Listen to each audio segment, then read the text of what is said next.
All right, I'm going to call, I'm moving us, we just moved out of exec session, so I'm calling the public meeting to order.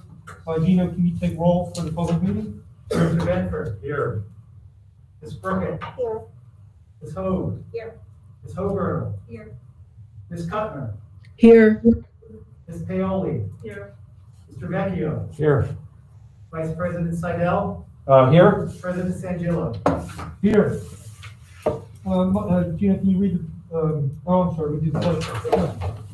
The pledge of allegiance to the flag of the United States of America and to the republic for which it stands, one nation, under God, indivisible, with liberty and justice for all. Look at these kids giggling. They don't know if they were supposed to stand up in front of their computers or what. What am I supposed to do here? Gino, you're supposed to read the statement concerning open public meeting. Public notice of this meeting pursuant to the Open Public Meetings Act has been given by the Superintendent of Schools in the following manner. On January 15, 2021, notice of this meeting was posted on the interior of the school administration offices, 1 Lincoln Avenue, Haddonfield. Written notice was submitted and filed with the Haddonfield Borough Clerk, and notices were faxed to the Courier Post and mailed to the Retrospect newspaper. Thank you, Gino. Okay, we have a lot of commendations, so I'll ask, is it, Tammy first. Tammy's gonna lead us off. Tammy, you're online here. Can you unmute and let's roll? Yes, hello, everyone. I am here to say farewell to our current Board of Ed reps. Mr. Klaus will be swearing in our new Board of Ed reps, but I wanted to say a few words about Danny, Mark, and Evelyn about all the work they've done for us this year. I don't know if I say this every year, but this was one of the best group of kids I've ever, well, young adults that I've ever had the privilege of working with. They're smart, they're dedicated, they're caring, they have so much insight and determination that they're going to go out into the world and do amazing things, and I can't wait to see that. They were part of hiring committees. They were part of modified block discussions. It seems like forever ago. They helped with rolling out the hybrid with intelligent insight and ideas that we took. They take initiative with all our social justice and the overall climate and culture of our schools. So you couldn't ask for better Board of Ed reps. They had a unique year with COVID and hiccups along the way, but they did it with grace and dignity. And I'm just going to miss them so much. And I don't know what else to say, but good luck with everything. I mean, I'll still see you, but your role here has come to an end.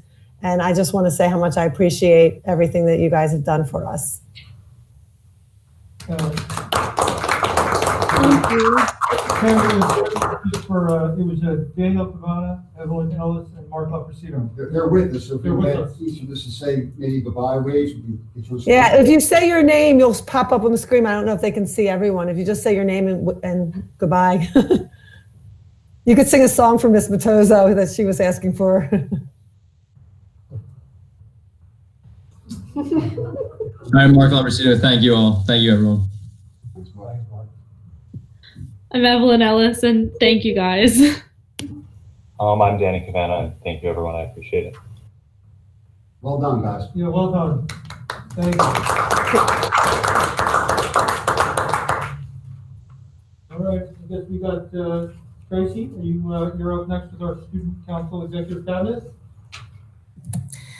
Thank you, President Sangillo. So we have the opportunity tonight to recognize some of our middle schoolers. I'm not sure if they're all on. I didn't see them as they logged in, but I wanted to make sure that we had the opportunity to thank our Student Council Executive Board.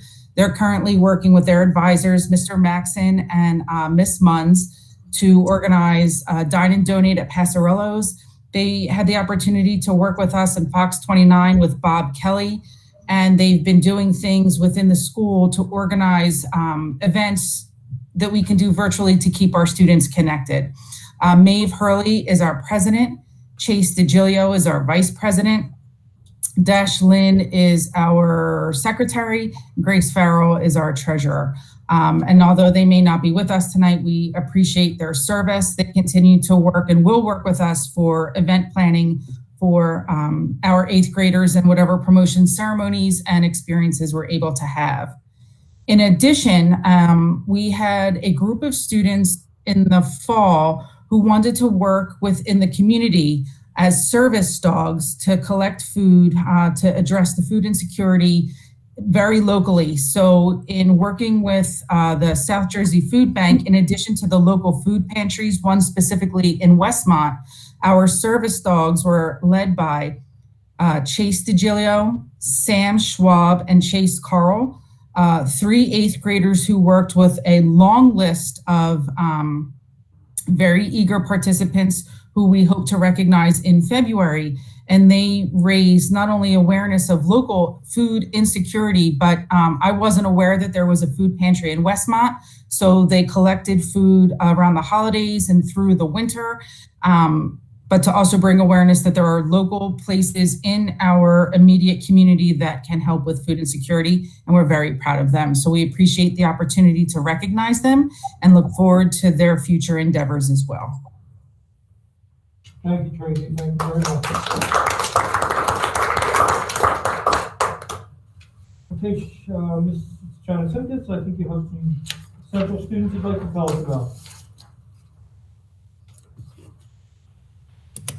Thank you very much. A pleasure to be with you guys tonight, and so great to see so many of our students here to receive their awards. At the elementary school, I came last month, and at the elementary school, our counselors are supporting our teachers by sending out school-wide lessons that focus on character education.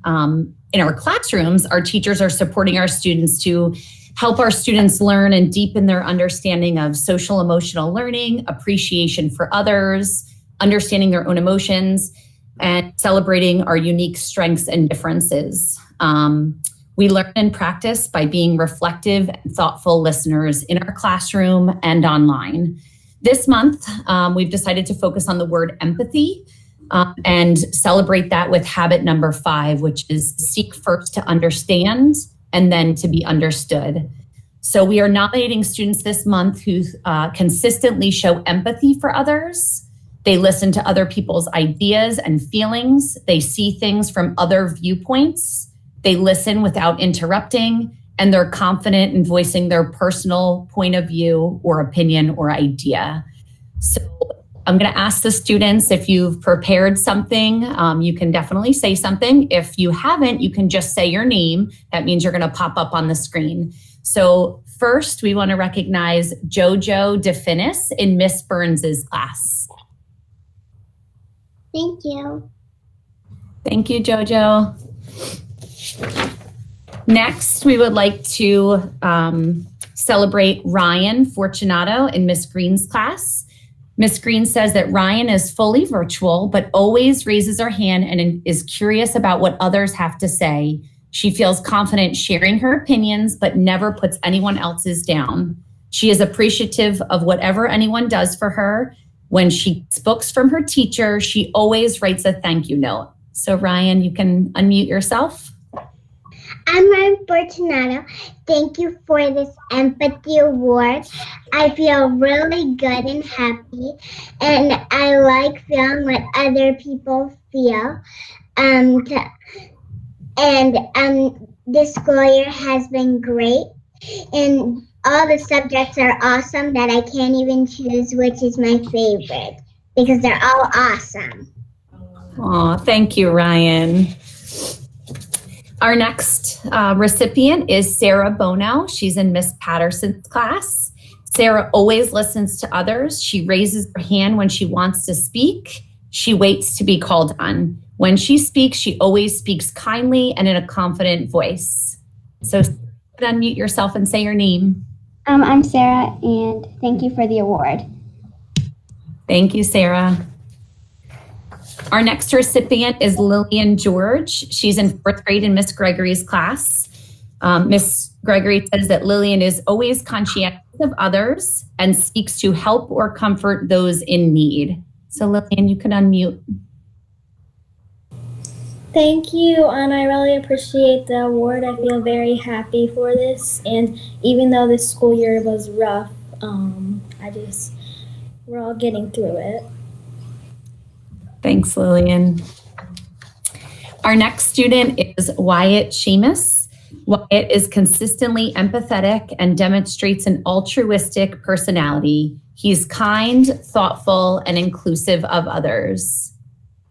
Wyatt is in Miss Hood's class. Thank you so much. My name is Wyatt Sheamus, and I am very happy right now, and I couldn't have done this without my friends and family. Thank you. Oh, thanks, Wyatt. Our next recipient is, I think, unable to be here tonight, although I see Mom here. So Sarah Galbraith. Sarah Galbraith is in 5th grade. She's in Miss Rogers' class.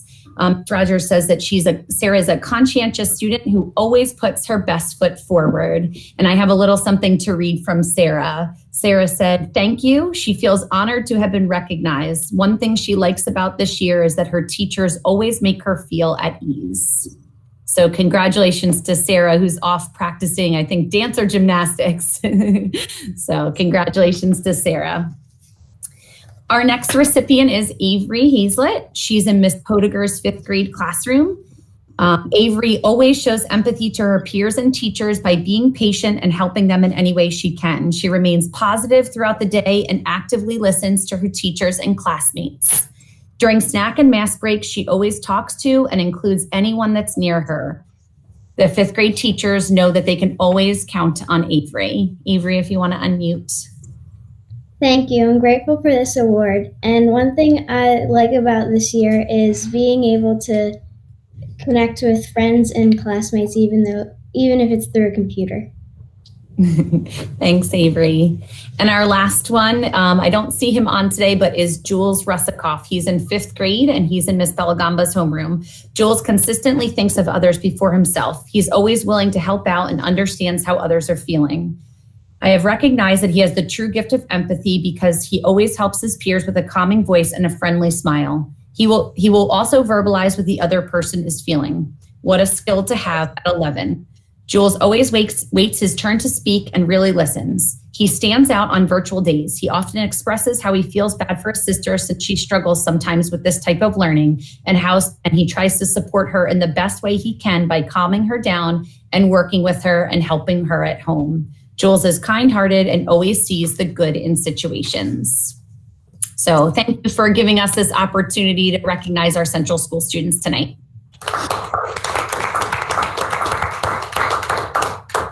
That was so wonderful. I think that should conclude our meeting.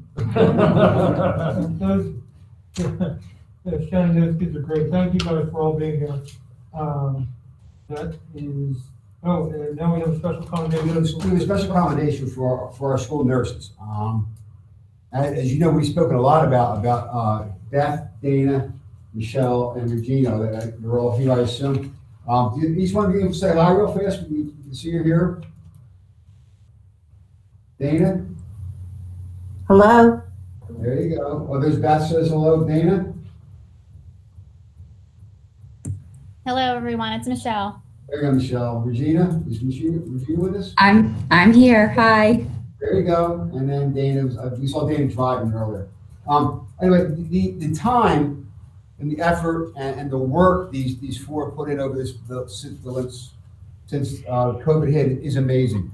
And what I said before, I'll say it again. It's not just during school. It's Sunday night. It's Saturday morning. It's Sunday morning. And as things change, they change almost every day. The four get together. They redo the decision tree. They figure it out. They're getting direction. They're getting input from all over. They synthesize it, and they all do it with the same thing in mind, which is whatever we're going to do is going to be best for our students. And it really is driven by doing what's right for the students, not because it's their job, not because of this or that or the other thing, because it's who they are at the core. Every Monday, we meet as a district pandemic team, which is kind of a depressing way to start your week off. Positive meeting. It's a great way to start the week because you're sitting with these four ladies, and they are enthusiastic about doing what's best for the kids, figuring it out, making the community safe. And besides words, I think I'm going to show you right now. I'm going to show you right now. I'm not sure how to do this with the camera. we are awarding each of you a varsity letter framed. You see that? I love that. It's described, awarded varsity letter for unflagging dedication for the health and wellness and well-being of our entire community. Oh, that's so nice. That's very nice. Thank you so much.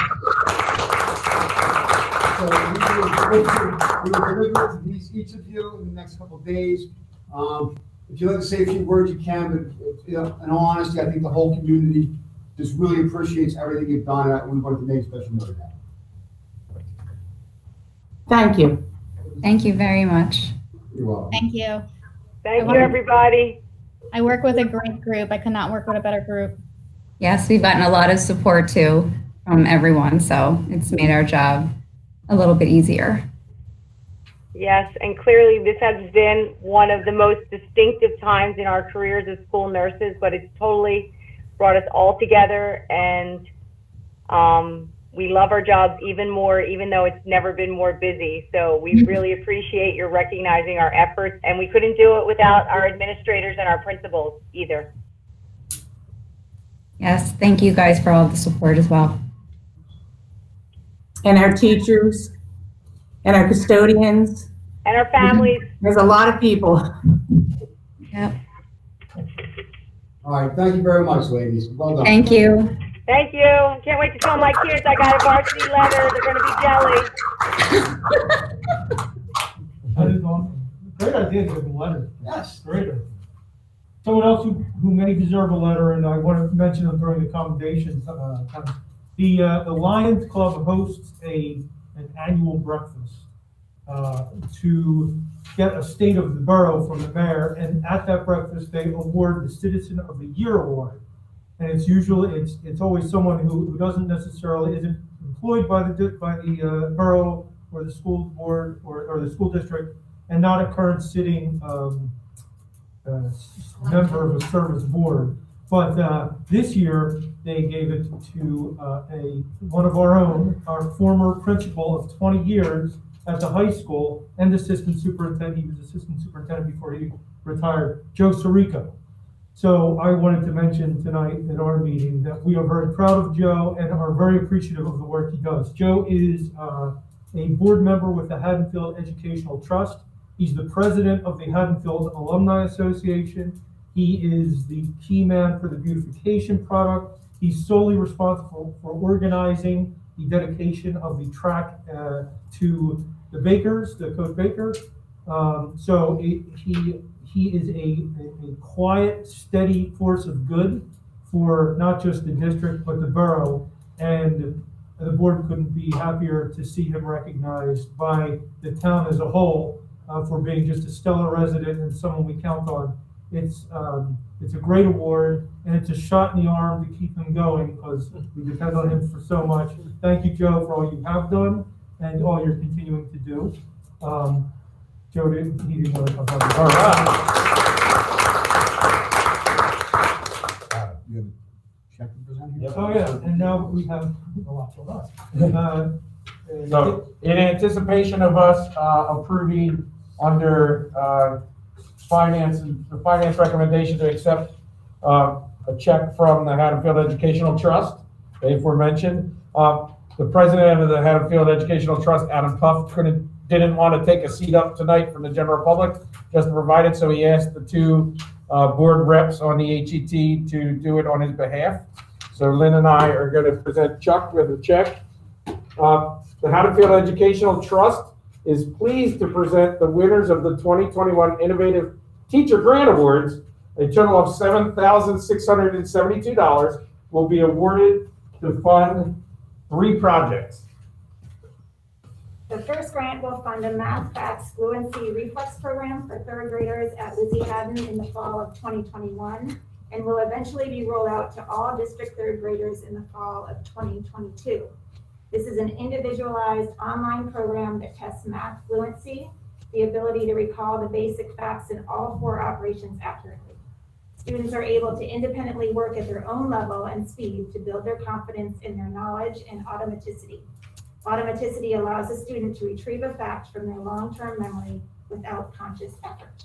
That's a tough word. The second grant will fund the purchase of an iPad Pro, the largest one, for advanced graphic design students at HMHS. There are specific graphic design programs that are only available for the iPad.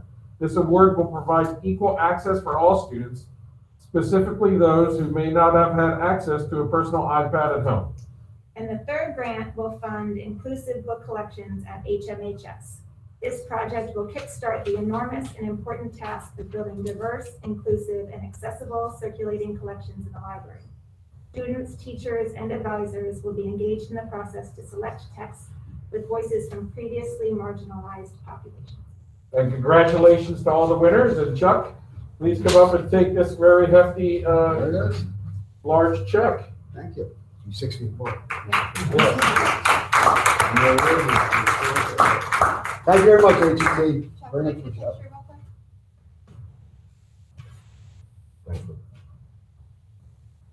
Yeah, that's a tough word. Can I take a picture of that so I can send it to Polly? Please, if she has what she wants to play with. Oh, the word? Yeah, Oh. is that okay? Yeah, sure. I don't know if there's any. Oh, I can send you the email too. For her.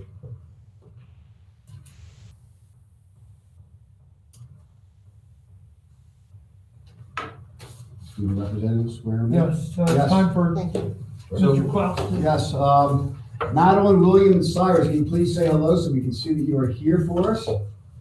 Hello. There you go. Okay. Hello. Hi. So these are our new Board of Ed reps. So you'll get to know them well over the next year as they'll be rotating through. And today they're being sworn in. So the three of you are ready. I ask you to raise your right hand.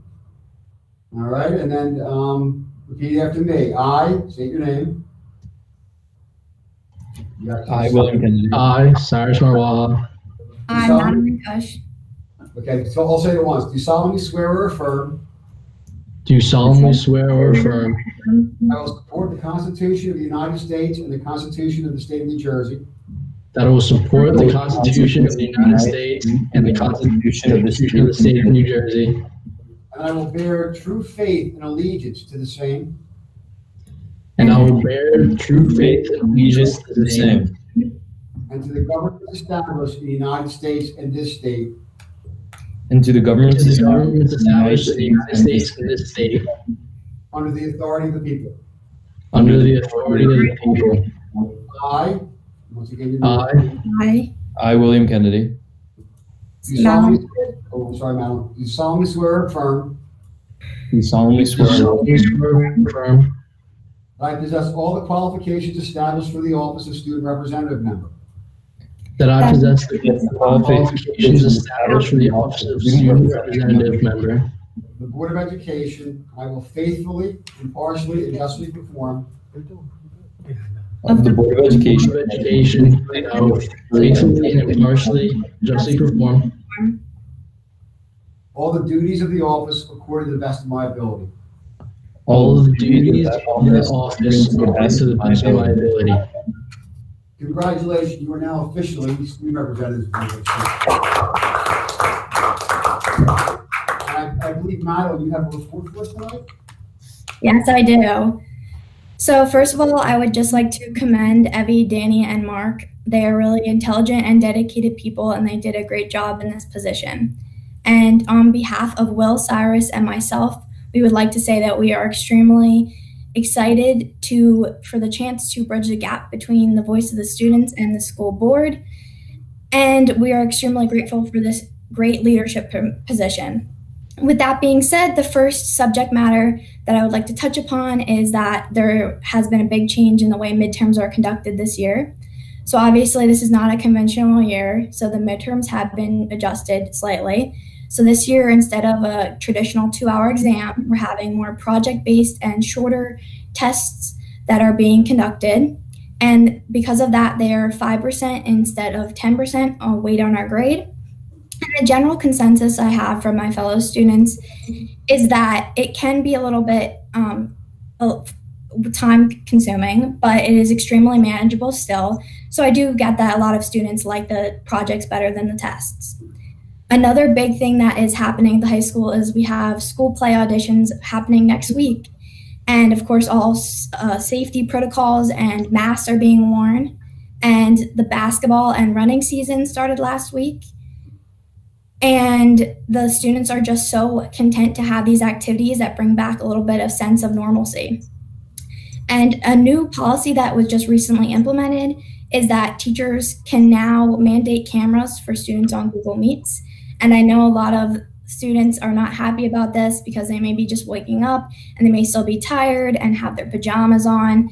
But I was talking with Ms. McHale about this, and we both agree that it does lead to a better sense of engagement between the students and the teachers because they're better able to communicate. And I also think it's just a respectful thing to do personally, because if the teacher asks you to put the camera on, you would not be hiding your face in school. And lastly, I'd just like to touch upon the general well-being of the students. So obviously this is a very hard time where a lot of kids' mental health is struggling a lot because of the climate of the world and the isolation of the virus.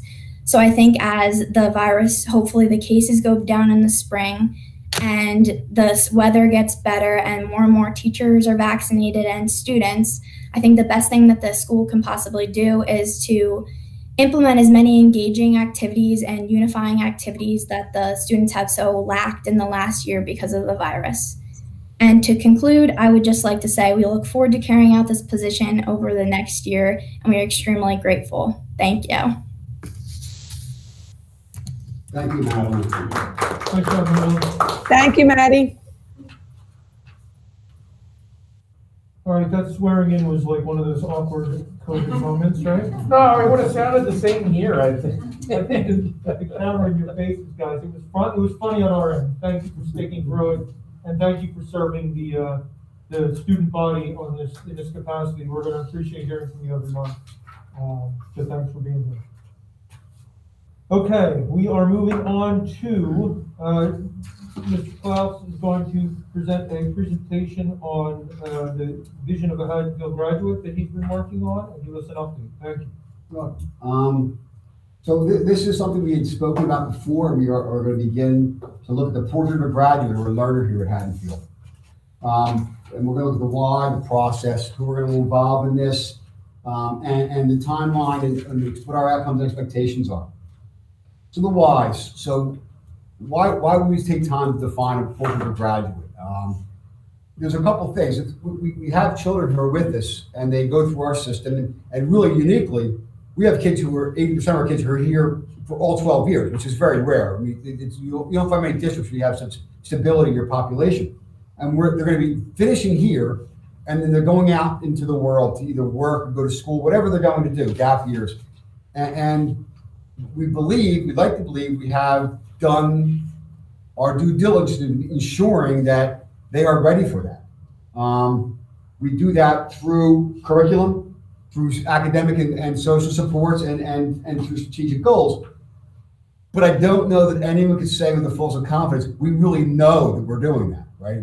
We assume that the structure we have in place are going to work for them. But if we really want to ensure that we're going to do that for our students, we have to have a way of defining what that is, what exactly we're looking for, and measuring that to a certain degree. So the portrait of a graduate will help us describe the traits and the competencies Haddonfield believes are most important for the new alumni to carry out. So when we talk about the portrait of a graduate, we're not going to talk about math, and we're going to talk about the specific traits that we hope our students develop and the competencies they have. Things that are not necessarily about, while they're about academic achievement, but are really about the preparedness and readiness to face a world that's ever changing, and we've been saying this for years, and it's even more so now, ever more challenging to go out into. So the key elements, going to be unique to the Haddonfield community. Even though we're right next to other people, we might have different goals. And one of the challenges, one of the real careful things we have to do here is when you start searching portraits of graduates in school districts, a lot of them are the same. We want critical thinkers, we want assertiveness, we want communicators. We all want that. But we really are going to try to drill down into what's important to the community of Haddonfield and this Haddonfield school community specifically, and try to get beyond those ones that everyone says, and I don't mean to take away from other people's portrait of graduates, I don't sound that way, but if we're gonna make it really meaningful, we really do want to drill down on what we value as a community, which may be different than Haddon Township, which may be different than Cherry Hill. It may not be. We may find out that's the same, but it's important we consider that. We want to go beyond 2021 and beyond. We want to try to understand the complexities, the challenges, and the opportunities our students are going to face as they move forward. And we want to do it in 3 areas. We want to look at it in early childhood, elementary, and middle, high school. And the reason why we have those broken out is when people hear portrait of a graduate, the tendency is to think high school, because that's where we graduate from. This is not about graduating high school. This is about developing traits and competencies for 12 years that prepare you for that. You don't just prepare to be a graduate and go in the world in the 4 years of high school. I was a high school principal. I took a lot of credit for that, wrongly, because it starts way earlier. And the key to this, and what we'll do is once we define this, you'll break it down and say, what does this look like in pre-K to 2? What does it look like in 3 to 5? What does it look like in 6 to 8? So that way, people, parents, children, teachers, staff members in those areas can understand what the traits and competencies look like in a 6-year-old as opposed to a 16-year-old. Because they are different. Even though it might be the same trait or competency you're looking for, it's going to look different in those different areas. And so the second piece that we want to make sure we do, unique to Haddonfield, with our values, with what we cherish and honor, and broken down that it's digestible on all those levels. Because if we just do a blanket thing of critical thinker, I'll use that because that's one all the time, that's not good enough for the second grade parent, teacher, student to understand how that applies to them in second grade. Because it does look different that way than somewhere else. So that's the other part that we're going to try to drill down on. Unique and specific to Haddonfield's values, and what does it look like in different places? And if we can define those things, we can then build off of that, and it gives us a common language and a common way to build around. And by doing that, as you hear, when you have those, you can now influence instruction and curriculum, but you can also start influencing activities you offer for children. How you use student voice, right? Student opportunities. Maybe we find this is a trait we value, and we have nothing extracurricular that supports that trait, right? And so then we start to looking at what activities and opportunities we can give the students that would support encouraging and growing traits that we value. I think that the challenge is, well, we support everything we value, or all these traits we value. Maybe we do, but maybe we honor those traits because there's stuff we're already involved in, right? So we want to make sure we try to balance those type of things. The process, much like building a strategic plan, it'll be an inclusive progress with students, educators, parents, recent alumni, community members, and Board of Ed members. I already have some recent alumni I think picked out. I might try to reach out and tap on the shoulder. And I think back to students that I've worked with, some who are your typical high-flying, achieving students, other students who graduated and left here in 3 years because they couldn't stand the place, right? Their point of view about what this is, about what we value is going to be much different, right? If we want to try to get the voice of all of our students, maybe some kids who made it through high school because they made it through high school, and try to bring in a real wide variety of that. Because I know when we tap people on the shoulder, because you're all people who tapped on the shoulder, it's the same people who tapped very often who have the same mindset. They want to be involved in helping the school. Not that we wouldn't tap people who don't want to hurt the school, but maybe somebody who never thought about coming back and talking about what they think, how well Haddonfield may have prepared them for their life. Try to really dig deep and find a different population to help us work through this. It'll be virtual. There'll be a series of forums. We're going to kick off Monday trying to solicit people. Judy Wilson and I are working together on this, going to try to draw up a list of people. We'll be reaching out for ideas. The May 27th board meeting, we'd like to have it together and approved for board approval there. Very important that the board approves it to show that it's got the backing of the board and it carries that weight with it. And the outcome. We will have a visual representation. We'll try to put something together that can go in every classroom, go on our website that shows this is what we honor.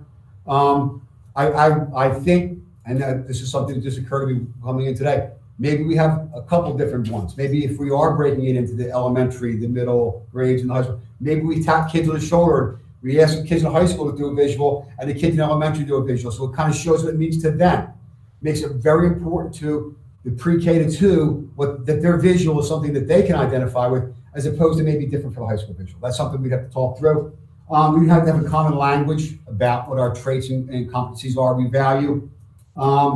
We would embed this portrait and the mission and the vision, and embed it as often we can, make it omnipresent so that no matter who you speak to in the building, they understand that these are our valued traits and our valued competencies.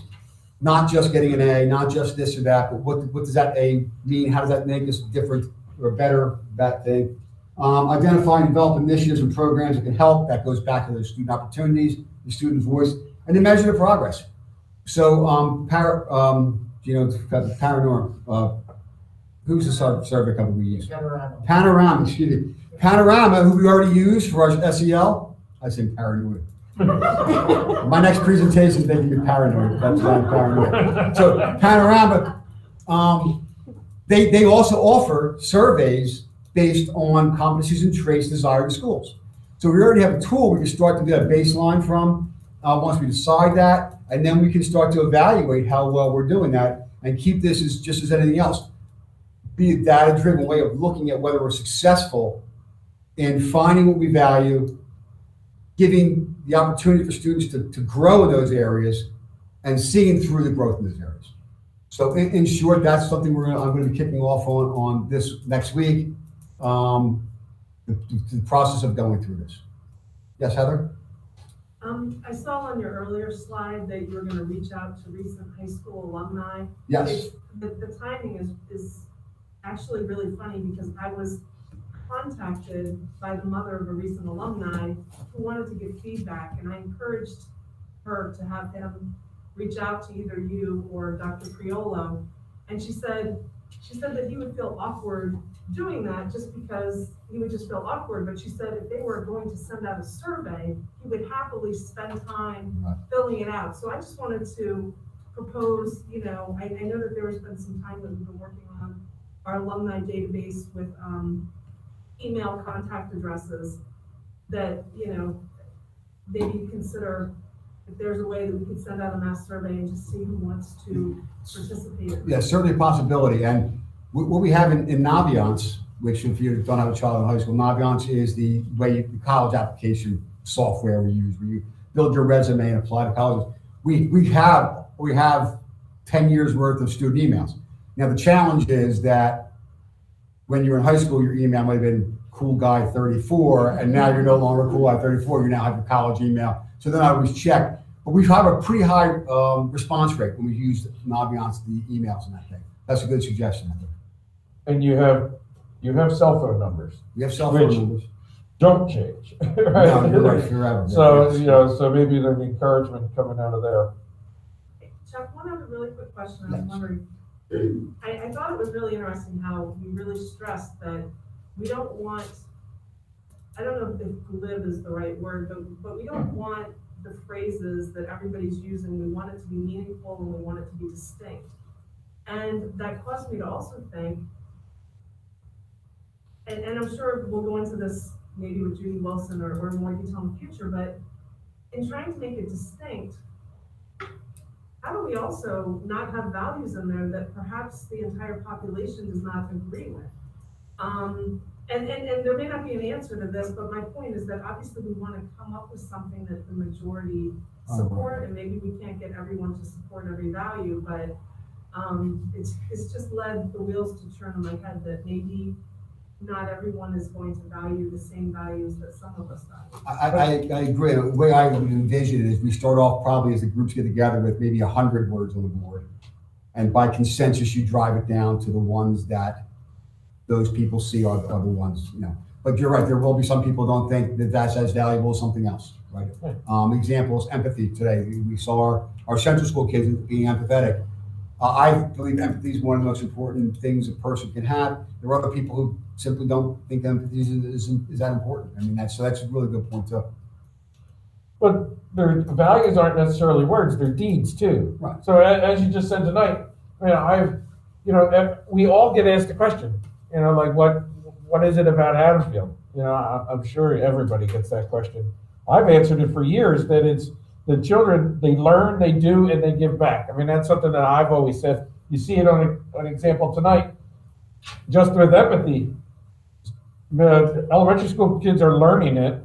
The middle school kids are practicing it, in the give back in the other program that they were being recognized for. And the high school students, I mean, we see that all the time at Spirit Week and all things. They're giving back. Even recent graduates, I know the pride you guys must feel with a recent graduate like Kelsey Daniels, who's fighting the good fight for a cause she really believes in and is vocal, brings it back to us. I mean, it's not just words. I think it's deeds too that we'd have to recognize. Even if you don't all agree on the same words, our kids really do show the same actions. And so I would just caution that it isn't just words, it's outcomes. It's going to be an exciting process. I'm looking forward to it. Thank you, Joe. Any other? Okay, we'll look forward to that in May and possibly being a part of some of the development and going forward. Okay, we're going to go through our committee reports, and I always have to ask when I can never remember we met since our last update. Jane, we did not. You presented during the work session. We've got to update these. Justin? Yeah, we meet on February 8th. So. Are you 60993? I'm just kidding. The phone number. I'm like, you can't be serious right now. I've talked about this for 3 years.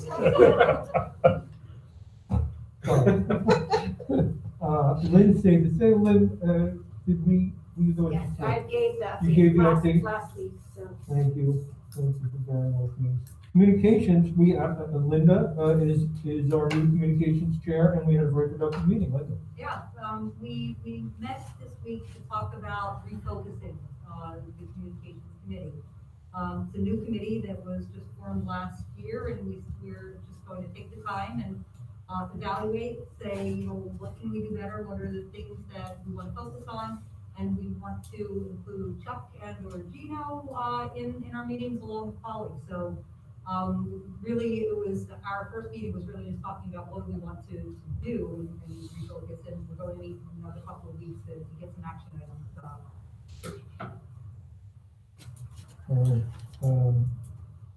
Thank you, Linda. Tom, you want to give us a quick update? Yeah, was just scheduling meetings on the fly here. We're going to have our kickoff meeting with the HEA on February 9th and set a schedule for everything going forward, and obviously continue to update the full board and the public. Obviously, the negotiations, any substantive discussions will take place in executive session, but we'll keep the public updated through the process. Thanks, Tom. Okay, Gino, do you have anything? Have you done anything last week? It's one of those meetings.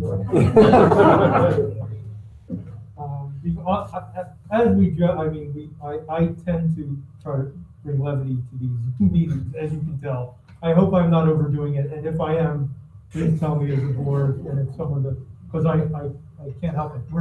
This has been such a difficult time, and the end is near, and the vaccine is out, and we're clamoring to get our teachers in, and our elderly, and people who need it, and are allowed to take it, or get it. We are working hard to move forward to phase 2. That's what Mr. Klaus is about to tell us about. That's why he's nervous, because it's a big responsibility. Mr. Chuck's being aggressive. And it's heavy. I mean, we've heard from parents, all kidding aside. I know we feel it as board members because this board happens to all have children, although it's not a requirement. But we've heard from parents. I've received emails, the administration has received emails, the board has received emails. We hear you, we understand that it is a struggle. The CDC has said children are safe in schools, so that's like the green light. What they leave out is all the subtext and the asterisks, and the things have to still be safe according to your state's standards. So what the administration has been doing is trying to figure out a method to get more instruction, more in-person instruction, while following the guidelines of the state. And that's what Mr. Klaus is going to update us on. So through my jovialness, and like, we do recognize this is it's a tense time. We cannot, sometimes getting to the end is harder. You know, when you don't have an end date, it's somewhat easier to just stop. But really, you know, I'm super positive and upbeat about it. I think we're going to get there, you know, sooner rather than later as a society. But Chuck has to do the hard work, and Gino has to do the hard work, and Colleen has to do the hard work of making it happen. So with that advertisement, I just didn't want it to appear as though, you know, we're having too much fun here. But go ahead, Chuck. So the superintendent's report.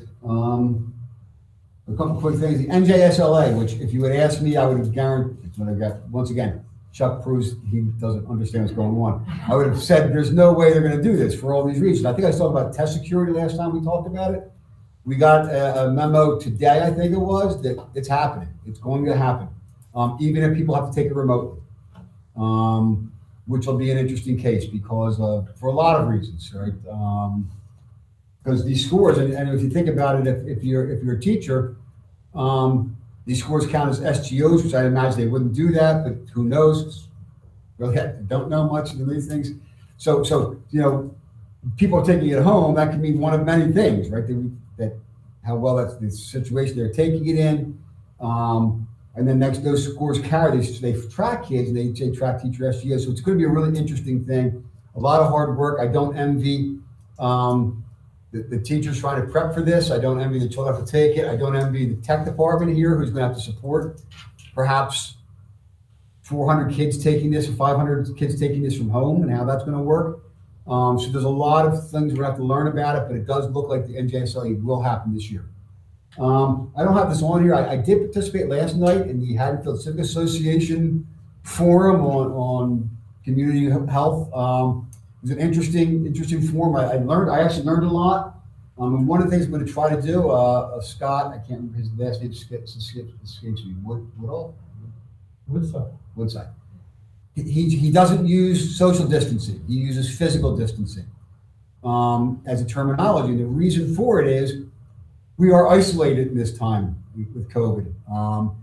And the idea that you're trying to socially distance from someone is not what we're trying to do. We're physically staying distant, but we don't want to socially distance because it's really important to be social and to be healthy these days. So when I'm going to replace in my vocabulary as best I can, social distancing with physical distancing. I think that's an important piece.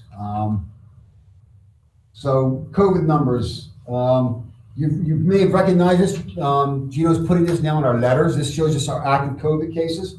You can see that the high school has most of them, but you can also see that, you know, there was a mix between the cohorts, so a couple of virtual, and I think we had a staff member come in that might have been after this was produced today, so there might be one more there.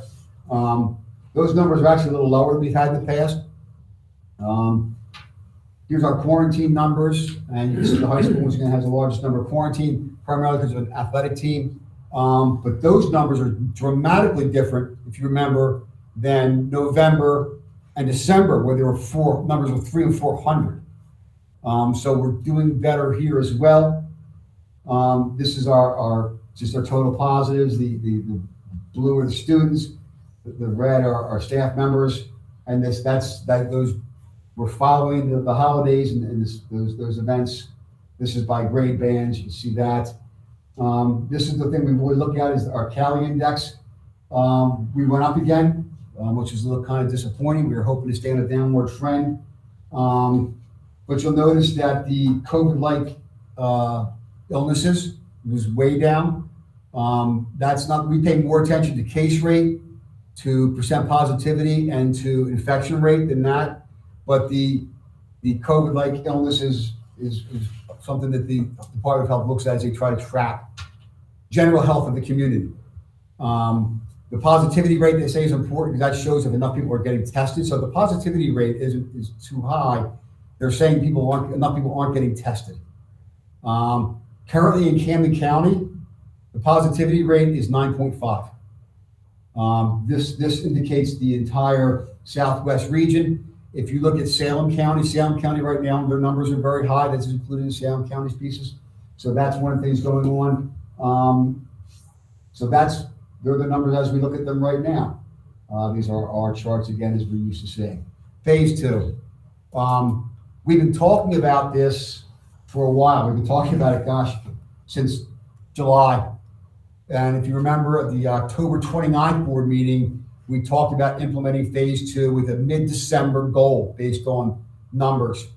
And the numbers at that time were approaching, stabilizing, decreasing about 10 per 100,000 percent positive or case rate, and a percent positivity of 5% or less. Since then, a lot of things have changed. We have a vaccine out. We have more studies being done by groups.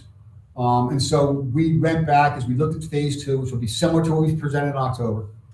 But the big difference is going to be the metrics we use. So as Adam pointed out, we get a lot of questions, emails, calls, stop on the street. And the 3 most common, I hope I'm going to answer here, so we'll have a good idea that we're covering some of the bigger questions. One is, what are the metrics you're using? Where is that coming from? 2 is going to be when. When is number 1. How do you know when is number 2? And the third is one that I haven't done a good job at explaining. Hopefully I will explain it well enough tonight that even though people don't agree with me, they'll understand the thought process, which is Virtual Wednesday. Right? This is something we've talked about a couple times. I haven't done a good enough job of explaining it. Hopefully I'll explain it better tonight so you'll understand.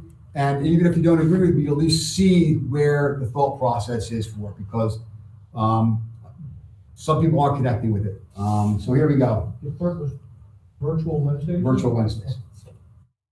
Phase 2 reopening. It's going to consist of in-person instruction by combining cohorts with no changes to dismissal time. So the schedules are staying exactly as they are now on all grade levels. We're phasing in by grade level band. So instead of bringing in 2,800 kids at once, we're going to bring them in groups. And I'll explain the rationale for our groups then. Kindergarten will be in person 5 days a week, and 1 to 12 will be 4 days a week. By the way, kindergarten is the big winner in this, right? So we're all winning. If we're in double time, we're all winning. Our kindergarten students will be in 20 hours a week now because we expend our kindergarten day because of the cohort model. In a traditional year, it's 14 and a half hours a week. So even though it's been struggle this year, we're hoping that extra time will be able to help them catch up a little bit on what they missed out on. So our metrics, the thing we've been following, we use the Cali scores because I preach about it, but the CHOP policy memo has recently been updated. So we used this in October to help set numbers, evidence and guides for in-person schooling, and they've updated some of their numbers. So like I said, we were looking at 10 and 5%. They have documentations or they have studies that show successful return to school with case rates as high as 35 per 100,000, which is significantly different than 10, and 5 as long as it's a 5% percent positivity.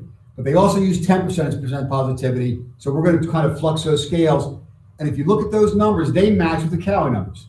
So if the Cali numbers that go into yellow, which would be moderate, it's less than 10% positivity and less than 25 per 100,000 in the case rate, and less than 5.5 in the COVID-like illnesses. We're down to 2 in the COVID-like illnesses right now.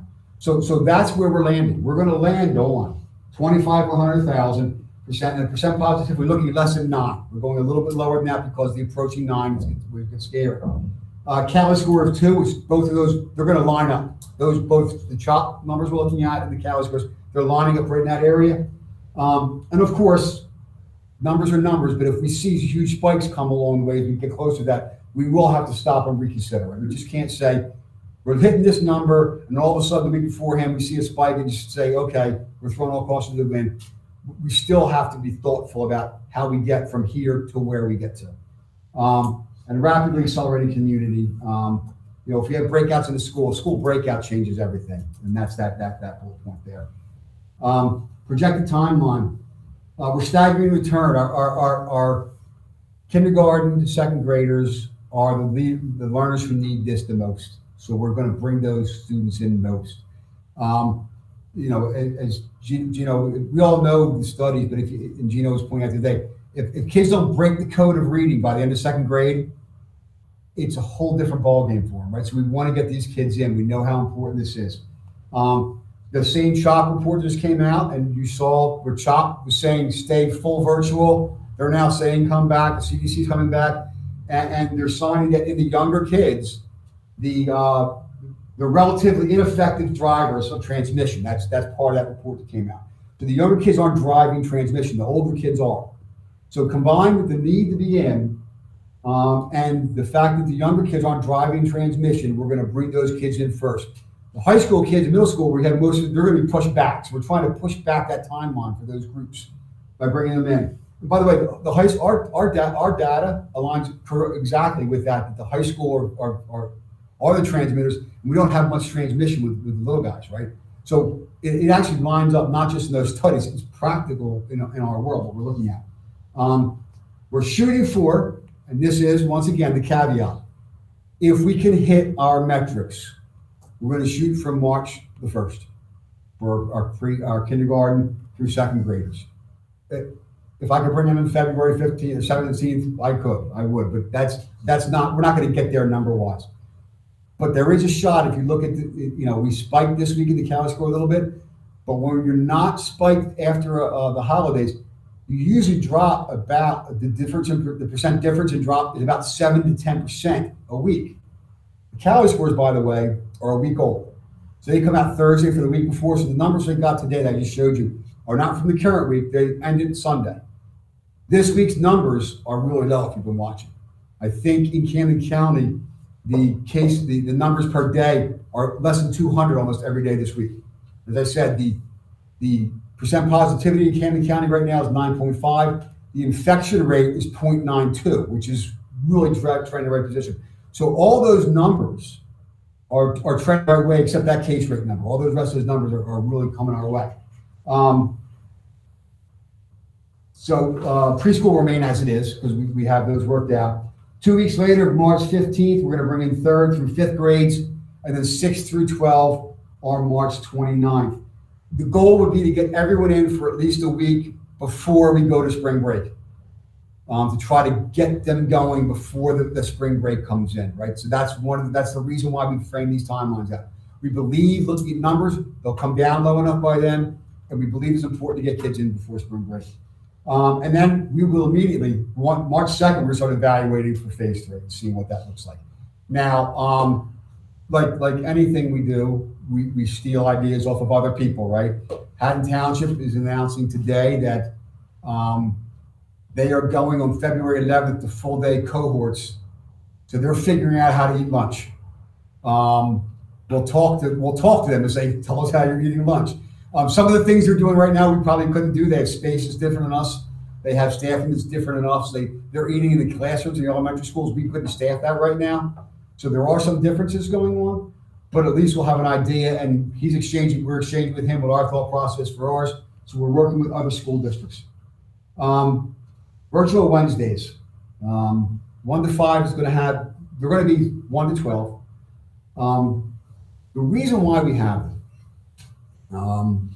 and I was a skeptic, and I was at one point more than a skeptic, and I talked to people, and I listened, and I counterpointed, and I finally have fallen that I really believe that if we're going to do this successfully for all students, we need to have this day.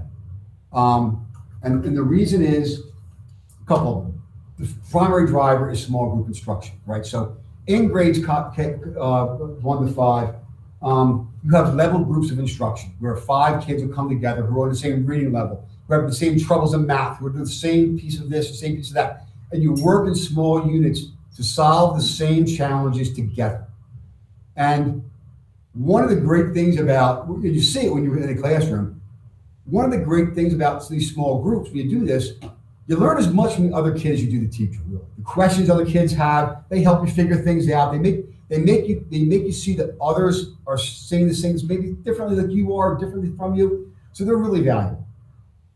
even when they're all in the classroom, we can't pull 5 kids together in a small area simply because of the physical distancing. We want to try to recommend as much as we can.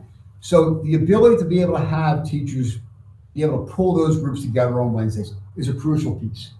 The other side of it too is if you're going to really level students, and we know that these 5 students are having trouble with this aspect of subtraction or whatever the piece is, 2 of those kids might be virtual kids, right? So if you want to really effectively level groups and instruct kids how they need to be instructed, and 2 of them are virtual and 3 are in person, you can't do that. Now you're making up leveled groups not based on student needs, but on physical proximity to where the teacher is. And that's not the right way to do it. If we want to be true to what the practice of level grouping is about, it has to be done in a way where the groups are based on student ability, student need, not on convenience of who's in the building, who's not in the building. Teachers meet one-on-one with virtual students, minimum of 3 times a week. If you have 4 virtual students, that's 12 individualized meetings that have to happen. Most of those happen, at least one of those will happen on Wednesday. Those others are going to happen other afternoons in the piece. Realize that elementary school teachers, 12:45 the day ends, they have a 45-minute lunch, a 45-minute prep. That means there's 45 minutes at the end of the day they're working with kids, pulling them out and doing stuff with them. If you have 4 or 5 virtual kids and you're meeting with them 3 times each, plus your level groups, you're talking time issues that don't exist. Our IEP related services, most of that nitty-gritty work is done on Wednesdays when we can access kids and not pull them from classes. So if we were to take that Wednesday away, since it's a half a day, our IEP students who have related services would be pulled out of academic classes in order to service them. That's not the right thing to do. We want to make sure they can be in the academic classes and they can receive their IEP mandated services. We need to create videos to push out for virtual students. And this is something that I just got today. It was finally explained to me, and I'm kind of dense, and I finally got it. You have to also create content and follow-up materials for virtual students. So here's how it works. Teachers in the class, and they'll be teaching some aspect of reading or how you use resources in a nonfiction book like charts to understand the content of what's going on. Right? That's a tough skill, and you're teaching it. So I have my class doing it, and I have 3 or 4 virtual kids. So we do the mini lesson, we look at it. The teacher then walks around, he watches the kids doing what they're doing, makes observations, takes notes, collects data, and we talked about formative instruction last week. That's where this happens. The teacher is seeing what the student understands, informing it in progress of the student, informing instruction, informing the level groups that are so important I just talked about, getting that information so it's going to be a more effective teacher. The kids who are virtual, you can't do that. They're not there to be seen. They have to actually create new and different tools that the kids can use asynchronously and be evaluated to get that same information from. It's not an easy thing to do. It takes a lot of time to create those. It takes a lot of time to evaluate those.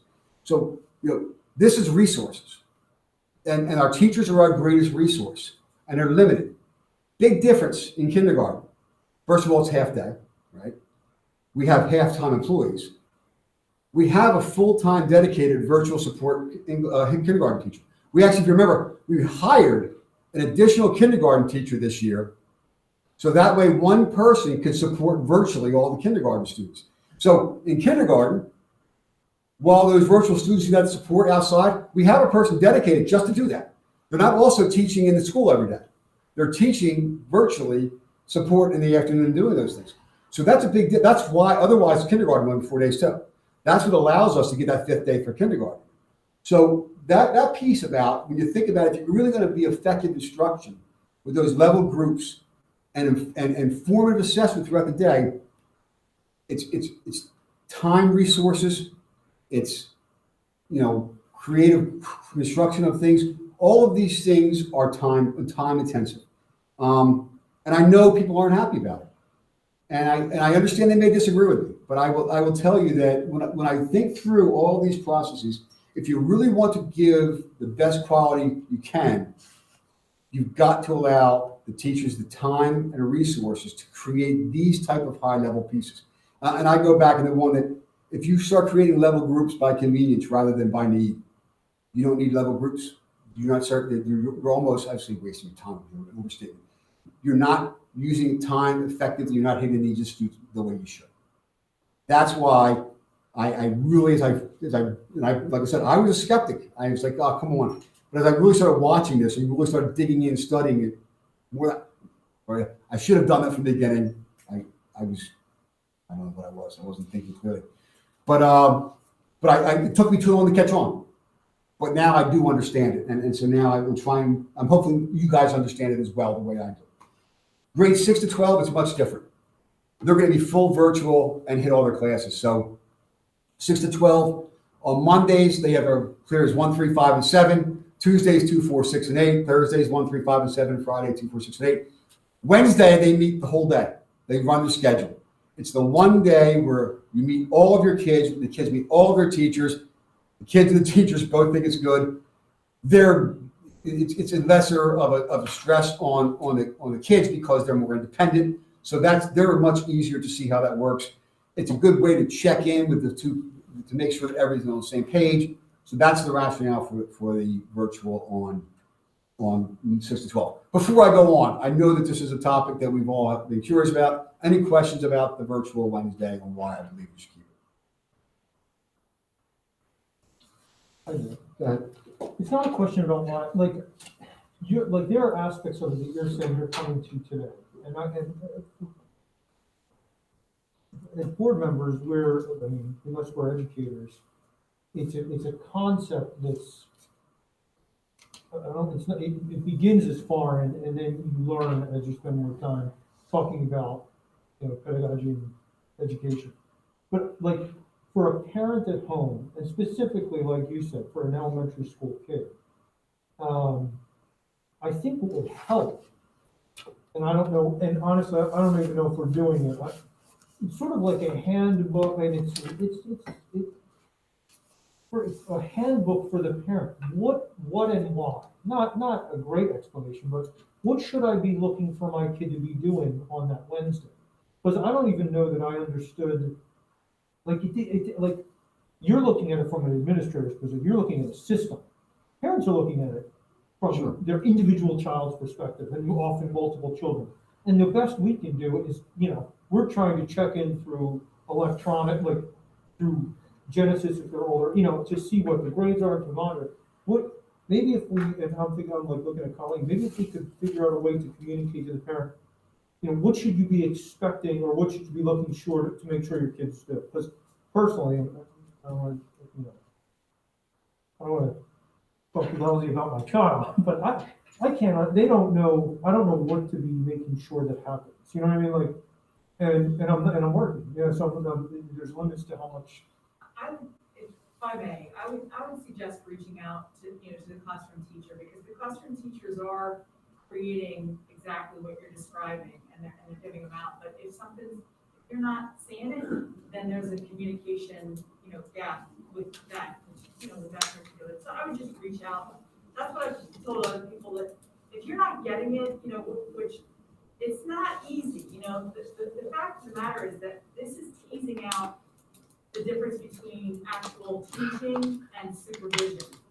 And that's the uncomfortable part, because that supervision that used to happen in the classroom, has to happen at home, to a certain extent. And so what you're describing is that hard part that's coming from all of this. But I would also say that the teachers are incredibly responsive. I would just suggest, if you're feeling that uncomfortability, just reach out and say that I'm struggling with trying to figure out what's going on and what's what, and trust me, they'll take you up on it. Yeah, because that's the feedback. I know board members are getting it. And maybe they need to be retold, or go look at the original, the original paperwork that came at the beginning of the year. This is what Wednesdays are supposed to be about. Because the frustration I'm hearing is, my kid isn't necessarily engaged, or is my kid engaged on Wednesday appropriately? I got it. And obviously we don't. I do the same. Direct them to the teacher to figure out what's a Wednesday supposed to look like. Okay. Yeah, to pull on that thread a little bit more, I'll take, my daughter, for example, who's in 3rd grade. she's in the first cohort, so she's in school Mondays and Tuesdays. You feel pretty good about it because she gets out at 12:45. You go pick her up, you come home, you cook lunch, and then she gets back to work, and you know she's not going to be done before 2:30. You kind of feel good about that. Kind of feels like a normal school day.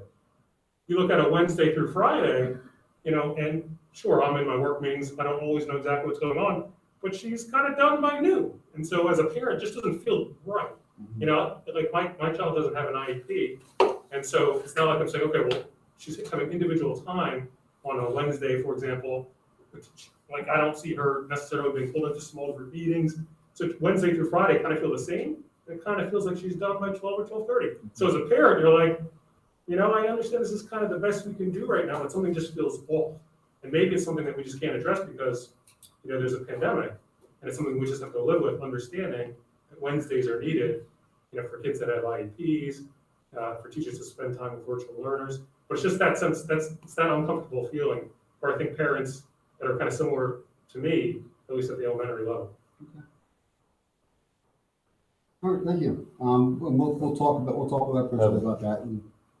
Heather had a comment. I'm sorry, Heather. I wasn't sure if you had more to the presentation. I do, I'm yeah. just talking about, I'm going to listen to your presentation. Okay. So my question for you. Important to note, this is an important point, right? So when we come back, physical distancing will not be maintained. We are going to be at capacities in classrooms where 6 foot is not going to happen. When you get the articles about this from the CDC and from CHOP about coming back, they still say, given mask wearing and distancing, right? So that's one of the things they're talking about. So as we are looking to come back, and I think the term was used aggressive, we are going to push some of those limits that they're talking about. To what extent, we won't know right now. We won't know for a while. But the maximum physical distancing space will depend on the number of kids in the class. In some cases, it'll be 3 feet. In some cases, it may go below 3 feet, depending if an entire class of second graders comes back. You've got 22 kids in the class.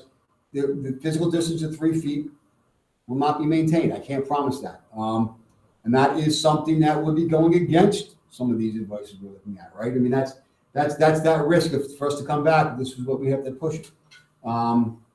In the high school, where right now the high school is roughly 40% full virtual, this won't be an issue. Middle school is roughly 30% full virtual, won't be an issue. But if the elementaries right now running both around 20% full virtual, there are going to be classrooms that are going to be tighter than we would like them to be. And we have to be open and honest about that. That's going to be part of what this is going to look like. And then what happens with that, you have potentially the chance of spread, but you also have a positive in school, close contact now, this grow exponentially, right? Because usually in a classroom, you're taking out, if you have a positive student, 1, maybe 2 kids will go out.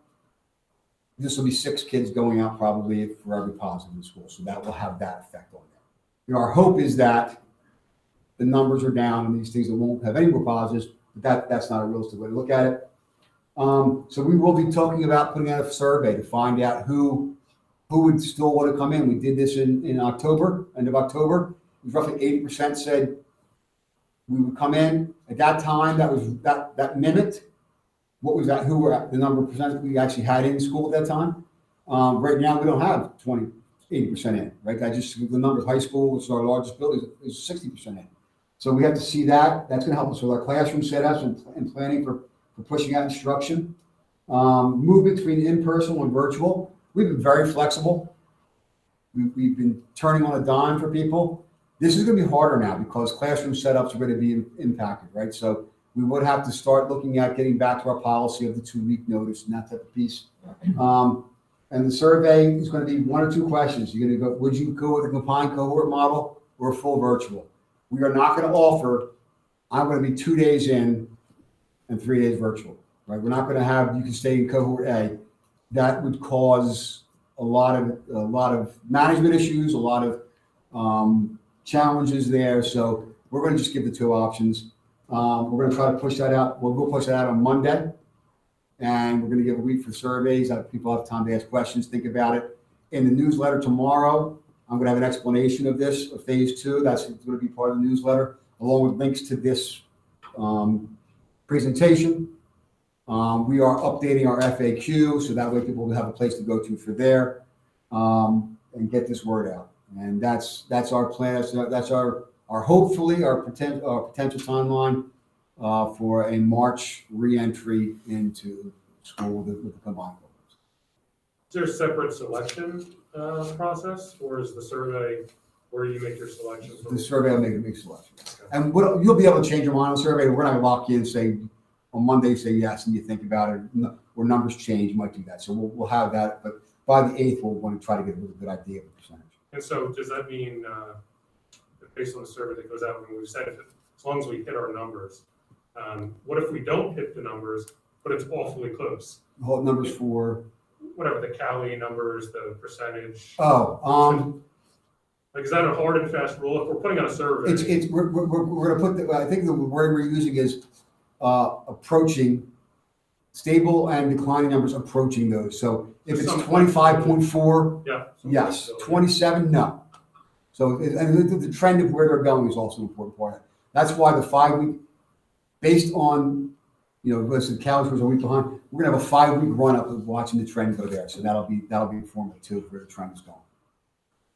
Heather? You just said it, but this was what my question was on. I just want to confirm it. You're sending out a communication to the entire district tomorrow about this, Yes. linked to this. And then can you just repeat, I thought it was fascinating, the percentages of students that are fully virtual? High school is roughly 40%. I think there's 392 kids who are fully virtual right now. Wow. Middle school is running about 30%. And the elementaries, I believe, are running about 20% full virtual. So it will take a month for the numbers to trend and get to where they need to be. That's what we believe. We're looking at the end. Now that could, the number right out today, we're not what I expected. So it's a disease of behavior, right? So people, in Salem County or whatever behave differently. So, but if you had taken off, if this week had trended where we thought it would go, we actually believe it would have hit as early as February 22nd, or that week would have been where we would have gotten down to the numbers. This kicked it back up 5 or 6 points. So we still are hoping those numbers will be down by then. Yeah, and I know you're looking at the numbers way closer than I am. It was just the idea that it'll take a month before we can get there. And then quite honestly, the thing that concerns me is the grades 6 through 12 starting the week before spring break. Right. So we know what happened Thanksgiving, we know what happened during the holidays. It seems to me that we're gonna get a spike right after spring break. So that's a bit worrisome. No, I understand. But so the other side is if we wait until after spring break, then that spike hits. Now you're another 3 weeks out there, right? I wasn't advocating for after. Right, okay. Oh, before. Okay. Yeah.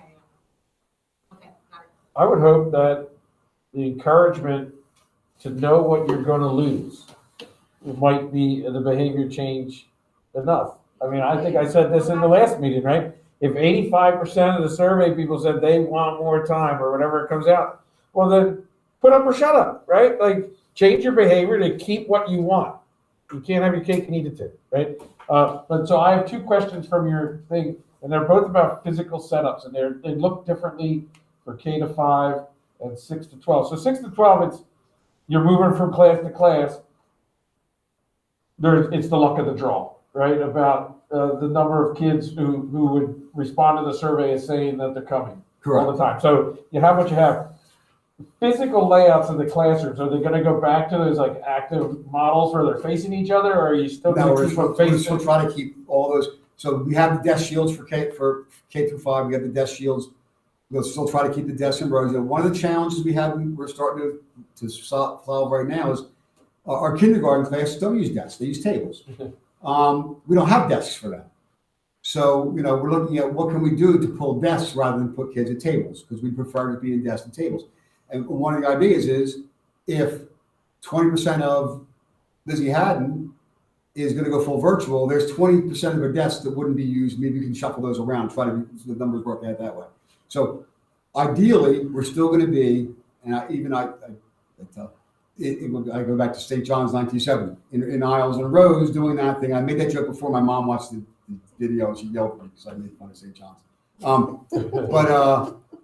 Ideally, that's what we'll be. If we have to do tables, we have people opposite end of the tables trying to be that way. Now, once again, we have an old school buildings with small classrooms. And if 25 kids in a class come back, they're going to be tight. That's the reality of our situation. So that's on the physical side. So I said K to 5 is a little different because, say for example, in 3 grades in one building, or 3 classes in one building in one grade, you had a high percentage that want to come back, and 2 of them, and one, would you rebalance at that point to have even cohorts, even if that means changing your homeroom teacher? We'd have to discuss that with the administration. I hadn't thought. And the question would be, is that a detriment to their learning? Is it not? But I would have to discuss with my elementary school principal. I don't have an answer to that. That's a good question. Something I hadn't thought about doing, but yeah. Okay. Good question. Yeah, really good question. Have our teachers had a chance to, the vast majority of them had the opportunity to get vaccinated? They wanted to, or are they in the process of doing it? Many are in the process of doing it. I think, right now, the other side is 6.5% of people in Camden County have their first shot, 1% have both shots. So it's 3,500 people. I got my first shot. I cannot tell you how wonderful the Camden County College vaccination situation is. I left my house. I think I told you I drove down there, got the shot, got observed for 15 minutes, got my new appointment, got home, an hour and 5 minutes. And it's 20 minutes each way, right? So that shows how efficient they are. Gino was down there. I think he saw 3 other teachers down there at the same time. So we have a lot of teachers getting vaccinated right now. Some of them, because they wait till after dinner to log on that first day. They're March, or later. But we learned last night that as these new mega centers are opening up and as the vaccines are coming in, they are automatically going to start moving people forward. So if they can go and double their numbers, which they should be able to do apparently, they'll start calling people who have it in March to say, we're opening it. There's a spot 3 weeks earlier for you. I wouldn't wait. No, Give you the opportunity to start. Go, right. And that's why we will cover. Like teachers, we're not charging them personal days or sick days. They can go and we'll cover for them because we know it's best thing for them and best thing for the kids to get them back. The Atlantic City site has gotten very positive feedback on it. Kroc Center in Camden's going to be opening soon. And so as soon as we get the information of opening, we'll do it. They were saying last night at the Civic Association, they're built to handle almost twice what's coming through a day. They just don't have the shots. So if you were to give them enough vaccination, they could double process. They're set to do it. And I know when I went down there, and I can't speak for anyone else who got many shots, like the gym set up to hold 100 people in observation. There were 13 people sitting in that gym getting observed at that point in time, just because it's set up to hold those massive numbers. They just don't have enough vaccine. Chuck did a great job on that health board last night too. It was a good integration of what's going on in the community and what's happening in the schools. I don't want to take the rest of time for questions. So the plan we have the way I understand it, maybe it's position. We finalize the plan and we submit it to the county for approval. Not approval, just to verify that we consider all factors. And those factors, is that where the metrics come into play? How do the metrics? So the metrics and all those things come into play. We have to show that we have looked at and considered. So today the question came up with Dr. We have every Thursday we meet with Dr. Nowako from the Department of Health, and that question was asked: when is it okay to open? He said, it's okay to open when you feel you're prepared to open. The county's not going to tell you when to open. I said, but if you believe you can put your kids in a safe situation and educate them, and you have considered all the factors you're supposed to consider, that's what you need to do. And you work with our district doctor to talk about those metrics in terms Yes. of like the relevance of that number. And this is the Monday meeting? Mondays. Okay. Yeah, I mean, it's obviously a huge challenge. You know, but I feel like there are people that don't want to feel like people are making a decision for them when they're comfortable. So when I think about it, I think to myself, what are the percentage, take elementary parents or whatever group you want to look at, what are the percentage of parents that would be comfortable moving to that 4-day model, even with the numbers where they are now? I don't know, let's say the number is 70%. And what are the percentage of parents that are not comfortable doing that, but actually are comfortable in what we have now? Maybe that's 10%. And then what's the percentage of parents that no matter what aren't willing to send their kids? Maybe it's 20%. And so in that situation, you're basically saying, well, you know what, I'm going to wait for the numbers to go down, even for the 70% that are comfortable having their kids going now, with the numbers where they are, because we think we know better, having spoken to the doctor. Now, of course, I'm just throwing out percentages out there. Right. I have no idea what the percentage of parents would be if you actually asked them if they were comfortable, going to this cohort model versus those that are going to make the decision not to go and to move to it.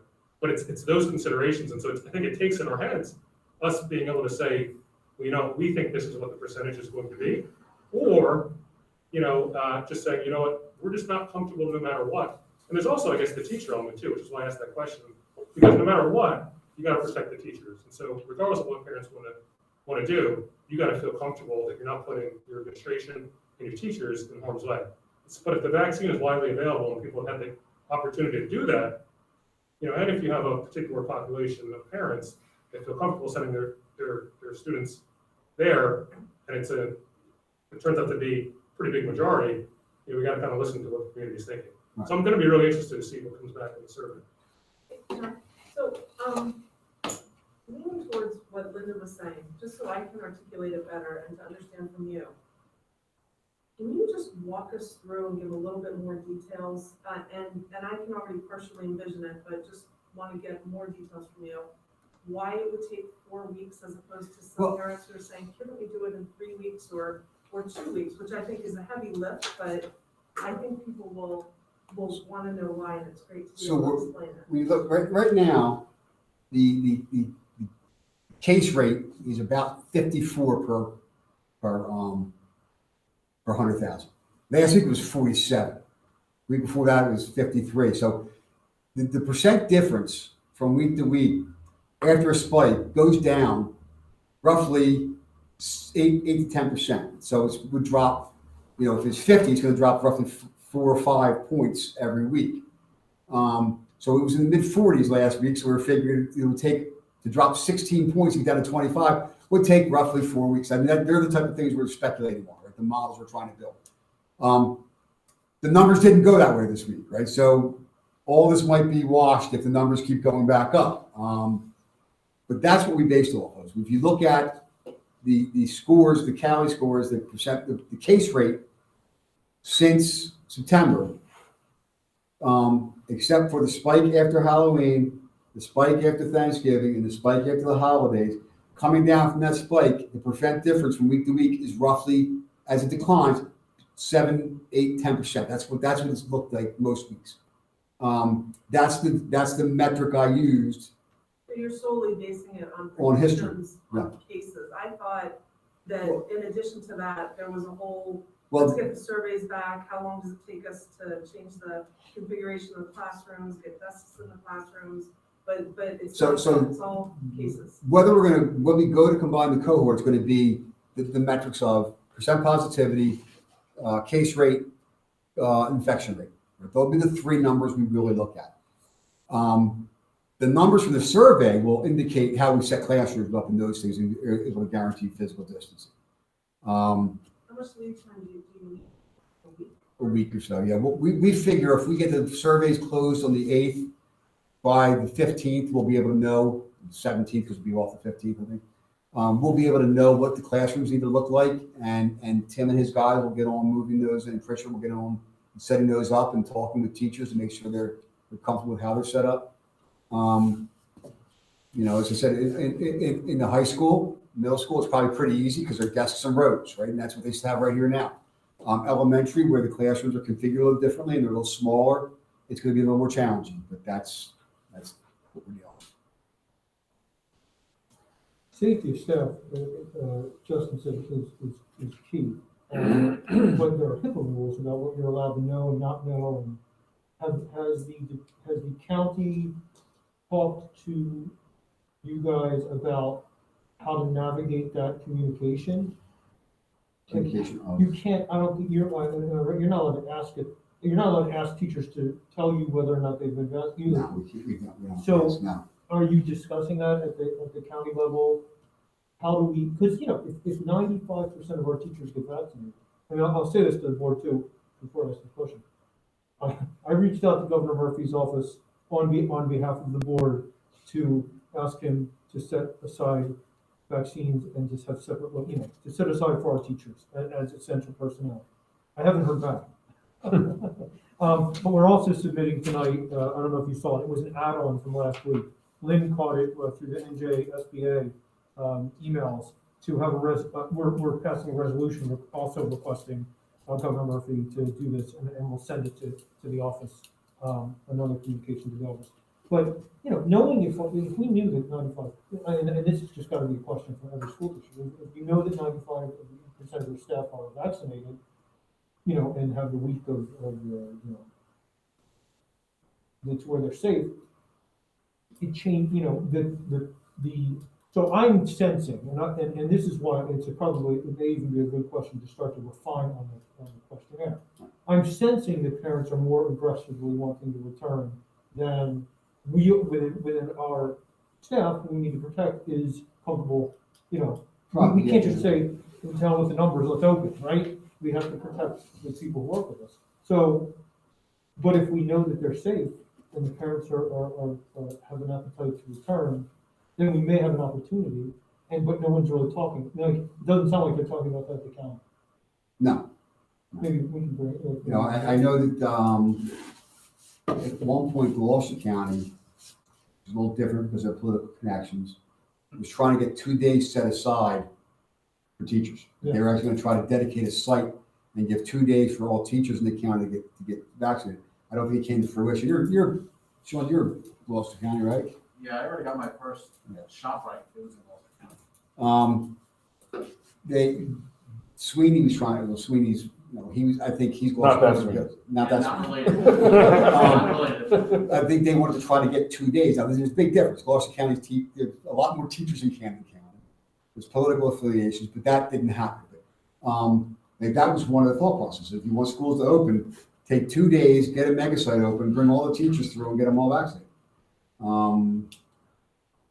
As a board, ultimately, I'd be curious. I would recommend you ask that at the county meeting.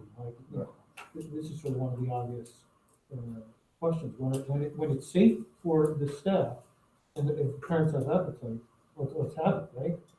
I don't know what I would think people would do on it. I don't know. That's a question. That's what I would bring up at the county meeting. Yeah, I did have a question. It's kind of building off a different thing that Justin said. Same church, a different pew. He was talking about gauging those that were okay with the current model, those that would want to go more aggressively, and those that then would shift. Without actually asking that question, you can kind of get to it. And so my question is there a percentage of full virtual that will make you rethink the process? So if the surveys come back and you're only at 40%. Next week, there's 10% are coming to school, we'll be rethinking that. Are you going to set a number for that, though? Because honestly, no, and the reason I say that is not type-based, right? And it's going to be about pure pressure to do the right thing to stay in school, do the right thing to get to school. But there's also going to kind of be that conversation, what are you doing? And what are you doing? If you set a number, that conversation changes in that peer pressure space, to say, hey, look, we got to get to 52% or 60%. What are you going to do? What are your questions? Why don't you talk to the administration to get more comfortable to get to that yes? People are going to try to talk each other into it. If you set a goal, it might help. I hadn't thought of that, and I'll use the high school for example. Once, if, let's say you get 10 more percent, so you're at 50% full virtual high school, you're now where you were in September with 2 cohorts, but it's the same kids in 4 days a week, right? So I can't imagine going beyond that. I guess if it came back and was seriously beyond that, I'd have to go back and rethink what my thought process. Okay. My expectations, it won't be that. My expectation is the high school will be about 40, the middle school will be about 30, and the elementary will be about 30. I think we'll lose 10% of the elementary school kids, which is not what my goal was. I've said it before, the best thing about the model we currently have is that I don't think anyone had to make a hard decision one way. We weren't forcing anyone to have to put that pressure on the line. Do I trust this situation? This model is going to challenge that. There are people going to say, I just don't feel safe enough. I never wanted to have that position. I never wanted to be the person to force that position. But especially in the K-2, The one good thing though is that we now have time within the schools. Everybody's seen these notifications that have come out. And we spent time at the last meeting saying, and I have no idea where the transmissibility happens.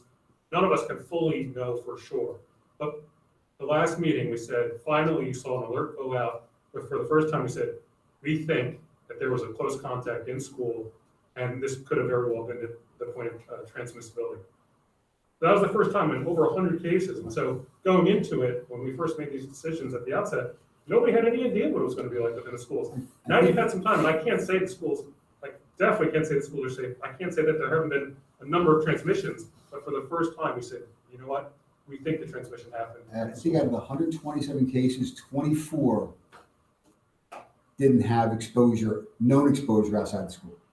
And of those 24, only one of them had known exposure in school. That's the Yeah, I also think though in that same vein as we're talking about the teachers getting vaccinated, like we have to remember family members who were vulnerable are getting vaccinated. I mean, I was extremely cautious in my family because, my husband has COVID patients all the time, but he's fully vaccinated now. So I feel like I just feel lighter, like at least I don't have to worry about him getting it and bringing it to a patient. And I think you have older family members or parents who are at risk who now hopefully will have the vaccine and will feel more comfortable having their child go to school because at least those who are vulnerable have the vaccine. So I do think the mindset of parents will switch, especially by March, because those vulnerable populations, hopefully most of them will at least got well into the first dose. I mean, March is almost here, but it still is 5 weeks away for the little guys and 8 or 9 weeks away for the older kids. So there is still time for those numbers to become more manageable. 2 more, and then I think I'm done, but if March gets pushed back because the positivity rate, case rate, infection rate changes, because you've already kind of sent out the survey and got a feeler, we might be able to mobilize more quickly than 4 weeks or 5 weeks advance notice in April or whenever, right? Correct. And second thing, and I'm sorry, slide's not up. Can you just quickly repeat? I believe you said you wanted to be under 10% positivity rate. 10%, correct. Well, we said 9. We said 9 because the chop warning is once you hit 9 going up, it's time to start pulling out and go and start going more virtual. And what about the case and infection rate? 25 out of per 100,000. For both? 25 per 100,000 case rate, infection rate under 1.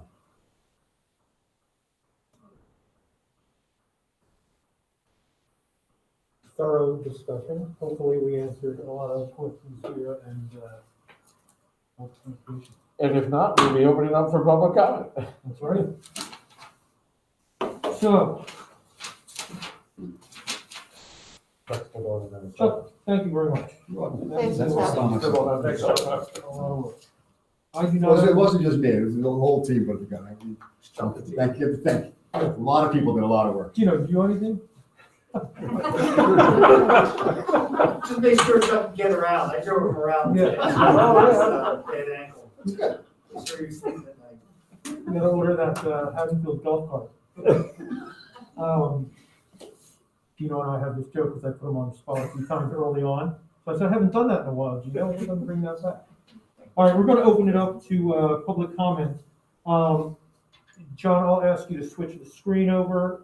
The way this works is the public can call in and with the number that is broadcast on our YouTube channel. Please use *6 to mute your phone, because I will call on your telephone number by the area code and last 2 digits, and then you'll be able to talk. We ask you to keep your comments under 3 minutes, or 3 minutes and under, to allow other people a turn. If you go to 3 minutes, Dave will tell you, we'll cut you off politely, but we'll only ask that you go back into the queue and you can continue after other people have been heard. Again, *6 to mute. Wait for me to call your number before you speak. When you do, please just introduce yourself by name and the street you live on, not the street address, just the street.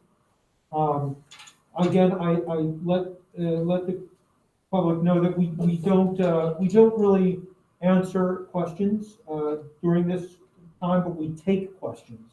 So we take comments, we write questions down. If the questions, as we got over email over the last week since our last board meeting, and with some updates to COVID, we've been getting questions with themes. Those themes drive what Chuck presents to the board, so that we can have those questions answered. But if you have additional questions, different questions, of course, bring them. We'll write them down. We'll work on either putting them out on the website, responding to you individually if it's a specific question, or to the community if it's a broad question. It helps us formulate our communications. It helps us formulate what goes into the newsletters and the notices. So questions are great, just we don't answer them on the wire here this evening. Did you get any emails? We are going to read them. We read them at the end. The board secretary does that job. So I'm very relieved to hear that Gino's finally going to have something to do. And I'll have you read them at the end, Gino. The thing, no one's calling in yet. It's up there, John? Okay.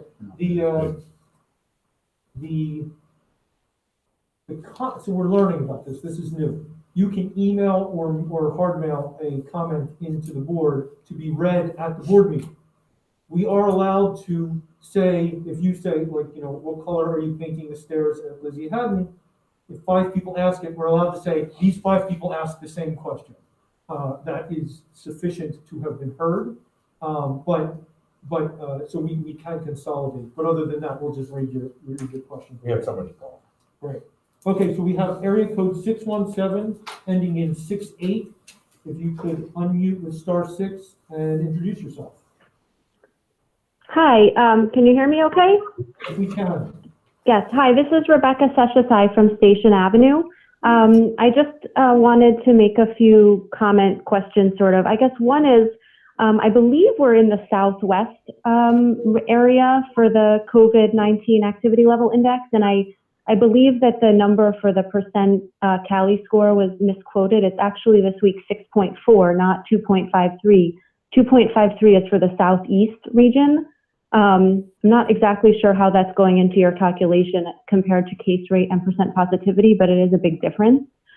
The second point I had is just about, I'm very concerned about the emergence of the new variants, which are very clearly shown to be more contagious and unclear yet, I think, whether they actually lead to worse disease. And so just as we're starting to think about going to phase 2 and significantly reducing the physical spacing between students in the classroom to potentially less than 3 feet, I hope that, I ask if, I think we should pay close attention to the prevalence of the new variants, because the contagious level is going to be higher, making that much riskier. And then the third thing and last thing is, when you send out the survey, I guess I'm hoping that you'll just provide a lot of clarification, because if I may have misunderstood, of course, but if we have to make a decision by February 8th, whether we're planning to send our children fully in or fully virtual, and it sounds like from what you said, it might be much easier to move them from fully in to fully virtual because you're going to be planning for spacing of desks. I can tell you that I might hedge and say pick fully in with the plan that the last week of February just pull out, because in all honesty, I'm not really very sure that I'm going to be comfortable sending my second grader on March 1st, but I wouldn't want to take away that opportunity. And so if, some other subset of parents do the same, then the numbers you have from the survey may actually not be representative. And I realize I'm not doing you any favors by filling it out in that way, but, I have to keep my options open personally. So I just hope that the information's clear about what we're committing to or not committing to, and that's taken into consideration. Thank you. Great, thank you, Dr. Sicherson.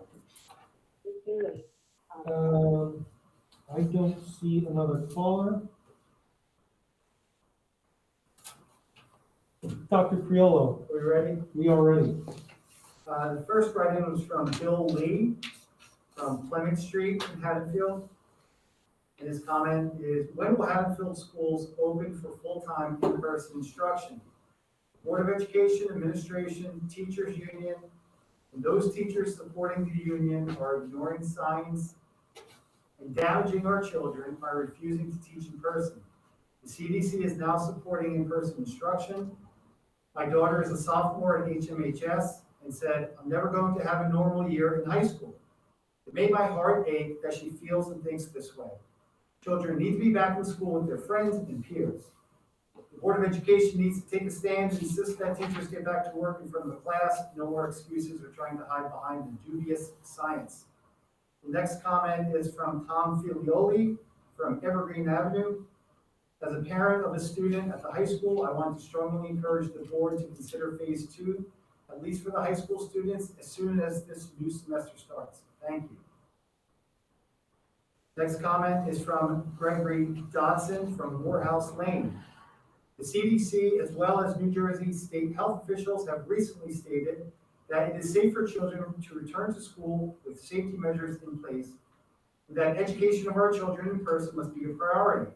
I applaud the board and Mr. Klaus for having a plan that during the last semester to return the students to school prior to the latest surge. However, given our recent decline of more than 25% in cases per 100,000 from 1 week to the next in the southwest region, it is time to begin projecting when we can revisit this endeavor. While the discussion about senior trips and sports practices is an important one, getting our children back in live sessions with their teachers should be the priority. Our students' perseverance throughout this year and their ability to wear masks and hold up to safety standards the CDC and Department of Health have challenged them with, as well as the success of local private schools, both prove it can be done safely. Additionally, the children whose families choose for them to stay home may have more consistent and longer synchronous live streams when the cohorts are in school together, with less downtime set aside for cohorts traveling home in the middle of the day. It's time to make a plan and set a date. I'm happy to participate as a parent and a physician to help mitigate risks or to act as a consultant to the board with others. Please tell us how we can help make this happen. 1 second, Gino. 85619, we'll circle back to you after the written comments. Okay, next comment is from Kathleen Quate from Euclid Avenue. At the start of the school year, there was great uncertainty regarding the safety of schools during the COVID-19 pandemic. Many schools, including our neighbors at Christ the King, St. Rose, and Paul VI, have now demonstrated that with safety precautions such as masks, screening questionnaires, and quarantine when appropriate, the transmission in school does not exceed the community spread. The Wisconsin study recently showed with good mask adherence, school spread was less than community spread, suggesting being in school can actually be safer than not being in school. We must apply what we have learned to increase our in-class instruction. Until we can return to school in a meaningful capacity, we must stop the ongoing high-risk behavior. This includes indoor sports and trips. This increases the community burden of disease and only prolongs our return to the classroom. Only after we prioritize education and demonstrate we can return to school should we reinforce these activities. The final comment came from Michael Gorman from Lansdowne Avenue. When will our kids go back to normal school? Please help our kids. Real quick for clarification, you're only reading the emails that people say, please, that submit through the form to read out loud. That's correct. Perfect. And we have an additional call in. Adam? Okay, thanks, Gino. 856, ending in 19, pound 6 to unmute. Yes, I'm unmuted. Can you hear me? Yes, we can. I'm not going to give my name because you'll understand in one quick second. My whole family has already had COVID, All right, listen. and we. Sir, you're going to have to stop for a minute. It's open sunshine law that you must provide a name to give comment to the board. Okay, Joe Jeziolowski, Kings Highway. My whole family has had COVID, and we have the antibodies. Is there a procedure for which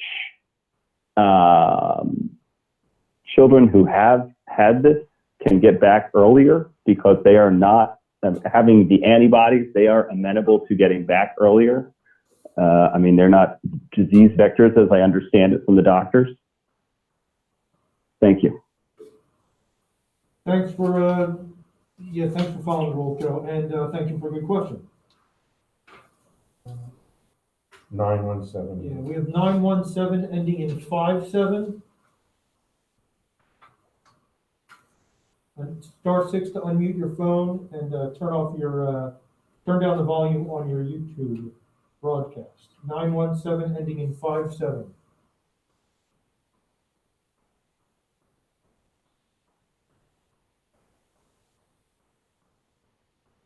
All right, give me a couple more seconds. Phone number 917 ending in 57, *6 to unmute your phone. Is Joe 85619? Yes, he is. All right, I guess you're either having technical difficulties or you changed your mind. All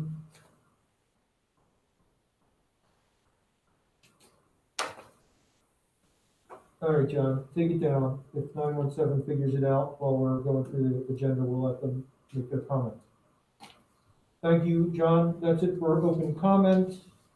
If you are still waiting, you can *6 and interrupt for the next minute, and then we'll just. John, thanks. Okay, time to go through the agenda. We have a work session, so review most of this, like I mentioned, with a quick edition. So I will start us off with section D. 1 is governance. We're accepting our monthly suspension HIV, vandalism, and violence report. We are approving the academic calendars as second reading and adaptation for 2021-22. We have 5 policies to approve for second reading, and we are sending the resolution to Governor Murphy's office to include public school district personnel in the official expert vaccine allotment for frontline workers. Can I get a motion? So moved. Lynn and Justin. Second. All right, any discussion? Okay. Gino, can you call the roll? Mr. Benford, Yes. Vice President Seidel, Yes. Mr. Vecchio, Yes. Mrs. Brookett, Yes. Ms. Cutner, No, she had to jump off. Gino, thank you. Ms. Hoag, Yes. Ms. Paoli, Yes. Ms. Hochgirdle, Yes. President Sangillo. Yes. Okay, section 2, approving of field trips, conferences, travel, and overnight trips. We're approving Yale University to perform SEL platform services. We're resolving to amend a contract with the Cooper Health System regarding reading services. We are resolving to allow Impact Special Needs Consulting, work with the Haddonfield for coaching for a specific student. We're approving LaSalle to permit student teachers and clinical interns to work in the district. We are resolving with Kathleen Rotter to record review interview for the commission with the Commission of the Blind. We have 2 student resolutions for supplemental instruction and compensatory services And after reading, we are resolving to have the trunk project in Tatum Central and Elizabeth Haddon. And the resolution to approve the seesaw of schools to work with our elementary schools again in April 21 through June of 22. Can I get a motion? So moved. Second. David and Tom, discussion? Okay, Gino, can you call roll? Vice President Seidel, Yes. Mr. Vecchio, Yes. Ms. Crockett, Yes. Ms. Hoag, Yes. Ms. Paoli, Yes. Ms. Hogarth, Mr. Benford, Yes. President Sangillo? Yes. I'm going to pause real quick just because we had the 631 ending in 70. Was that a comment that you had trouble logging in for? With pound 6?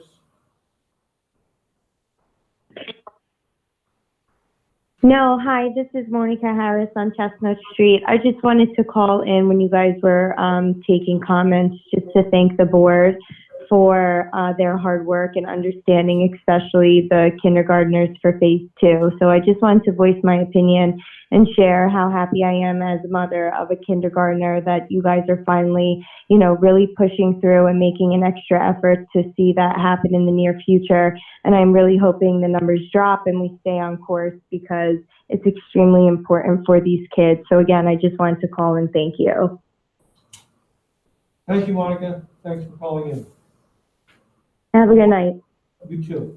Okay, let's, section 3 personnel, we're approving new personnel, transfers, salary upgrades, mentoring, extracurricular, coaching appointments, leaves of absences, and resignations. We are correcting hours for bus driver Charlie Gallagher. We are approving a student teacher, Danielle Hibbs from Rowan, to complete her work at Lizzie and working with Mrs. Murphy. Lucky Danielle. Resolving to approve Olivia Lippincott from LaSalle to do speech pathology with clinicians Zaire Durant Young and Rosemary Connolly. Lucky Olivia. Resolve to approve 3 hours of Wilson Words Their Way training for long-term sub Joanne Dustin. And we are 8 hours of overtime for Karen Nips and Francine Silverman for annual review scheduling. And we're resolving in both G and H to approve and the payment for 3 teachers for after-school Wilson coaching meeting. Can I get a motion? Was that Heather? Oh, Linda. Okay, sorry. Second. Second, Tom. Any discussion? Personnel? Mr. Vecchio, Yes. Ms. Crockett, Yes. Ms. Hoag, Yes.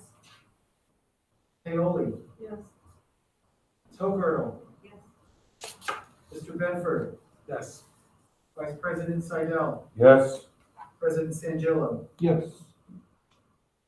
Okay, I'm going to go into section 4, approval of business and finance recommendations. We're reimbursing tuition for 5 staff members. We are approving amendment 1 for the ESEA grant applications, which is Title 1, 2, and 4. We're approving a contract with Educational Travel Tours to work on our senior class trip. Shared services agreement with the Haddonfield and the Haddon Heights Board of Education for maintenance services through June. We're approving an RFP for instructional and related services. We are approving CM3 to upgrade the card access readers district-wide. We are accepting the Haddonfield Educational Trust grants that Lynn and Dave described earlier in the meeting. We are approving our payment of bills, budget transfers, board secretary's report, cash and cash summary report. Can I get a motion for section 4? Motion. Second. Justin and David, thank you. Any discussion?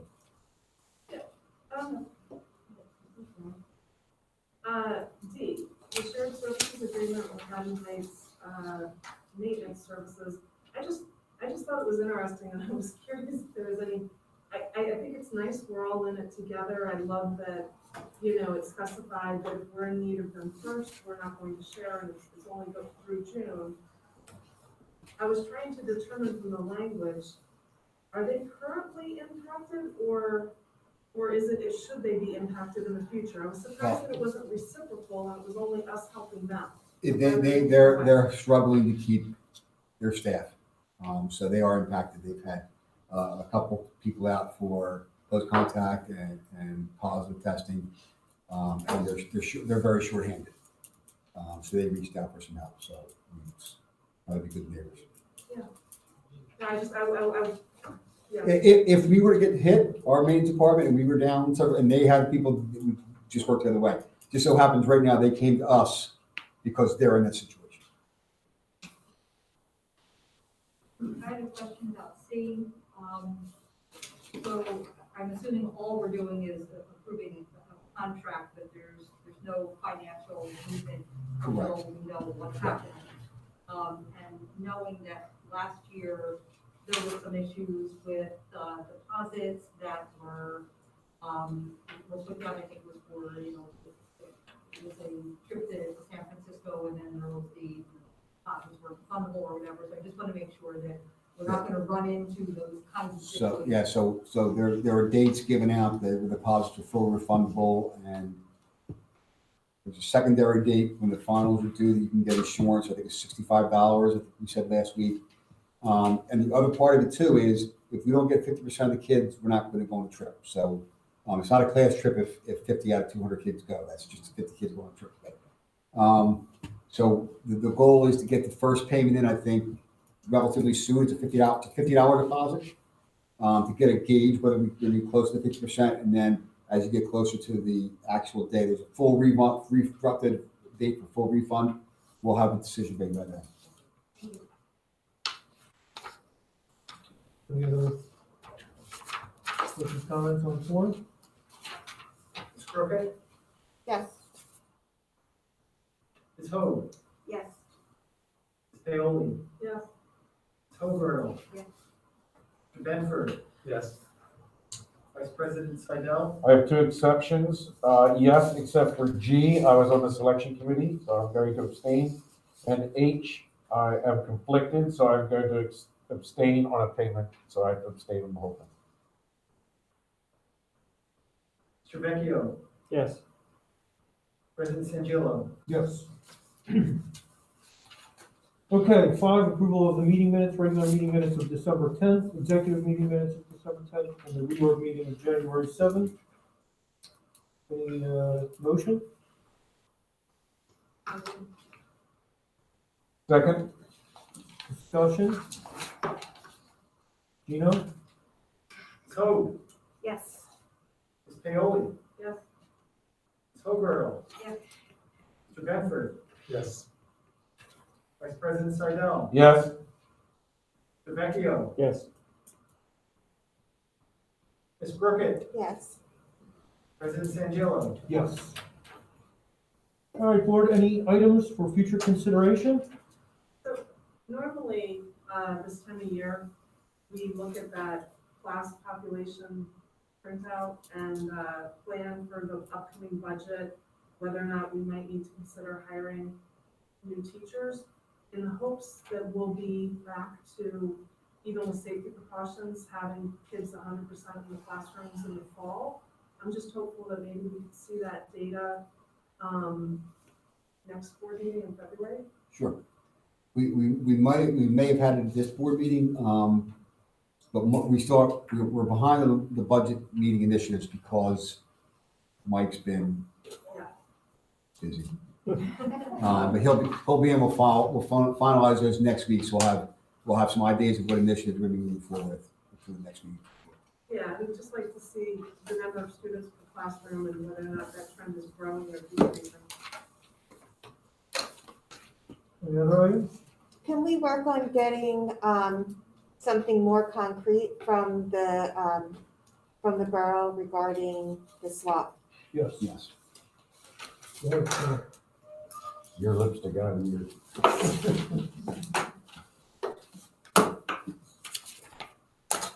Anything else?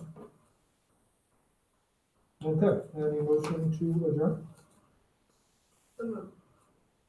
Second. Heather, Tom beat you to it, Justin, thank you all for coming. Thank you administrators who hung out on the call. With demonstration coming tonight.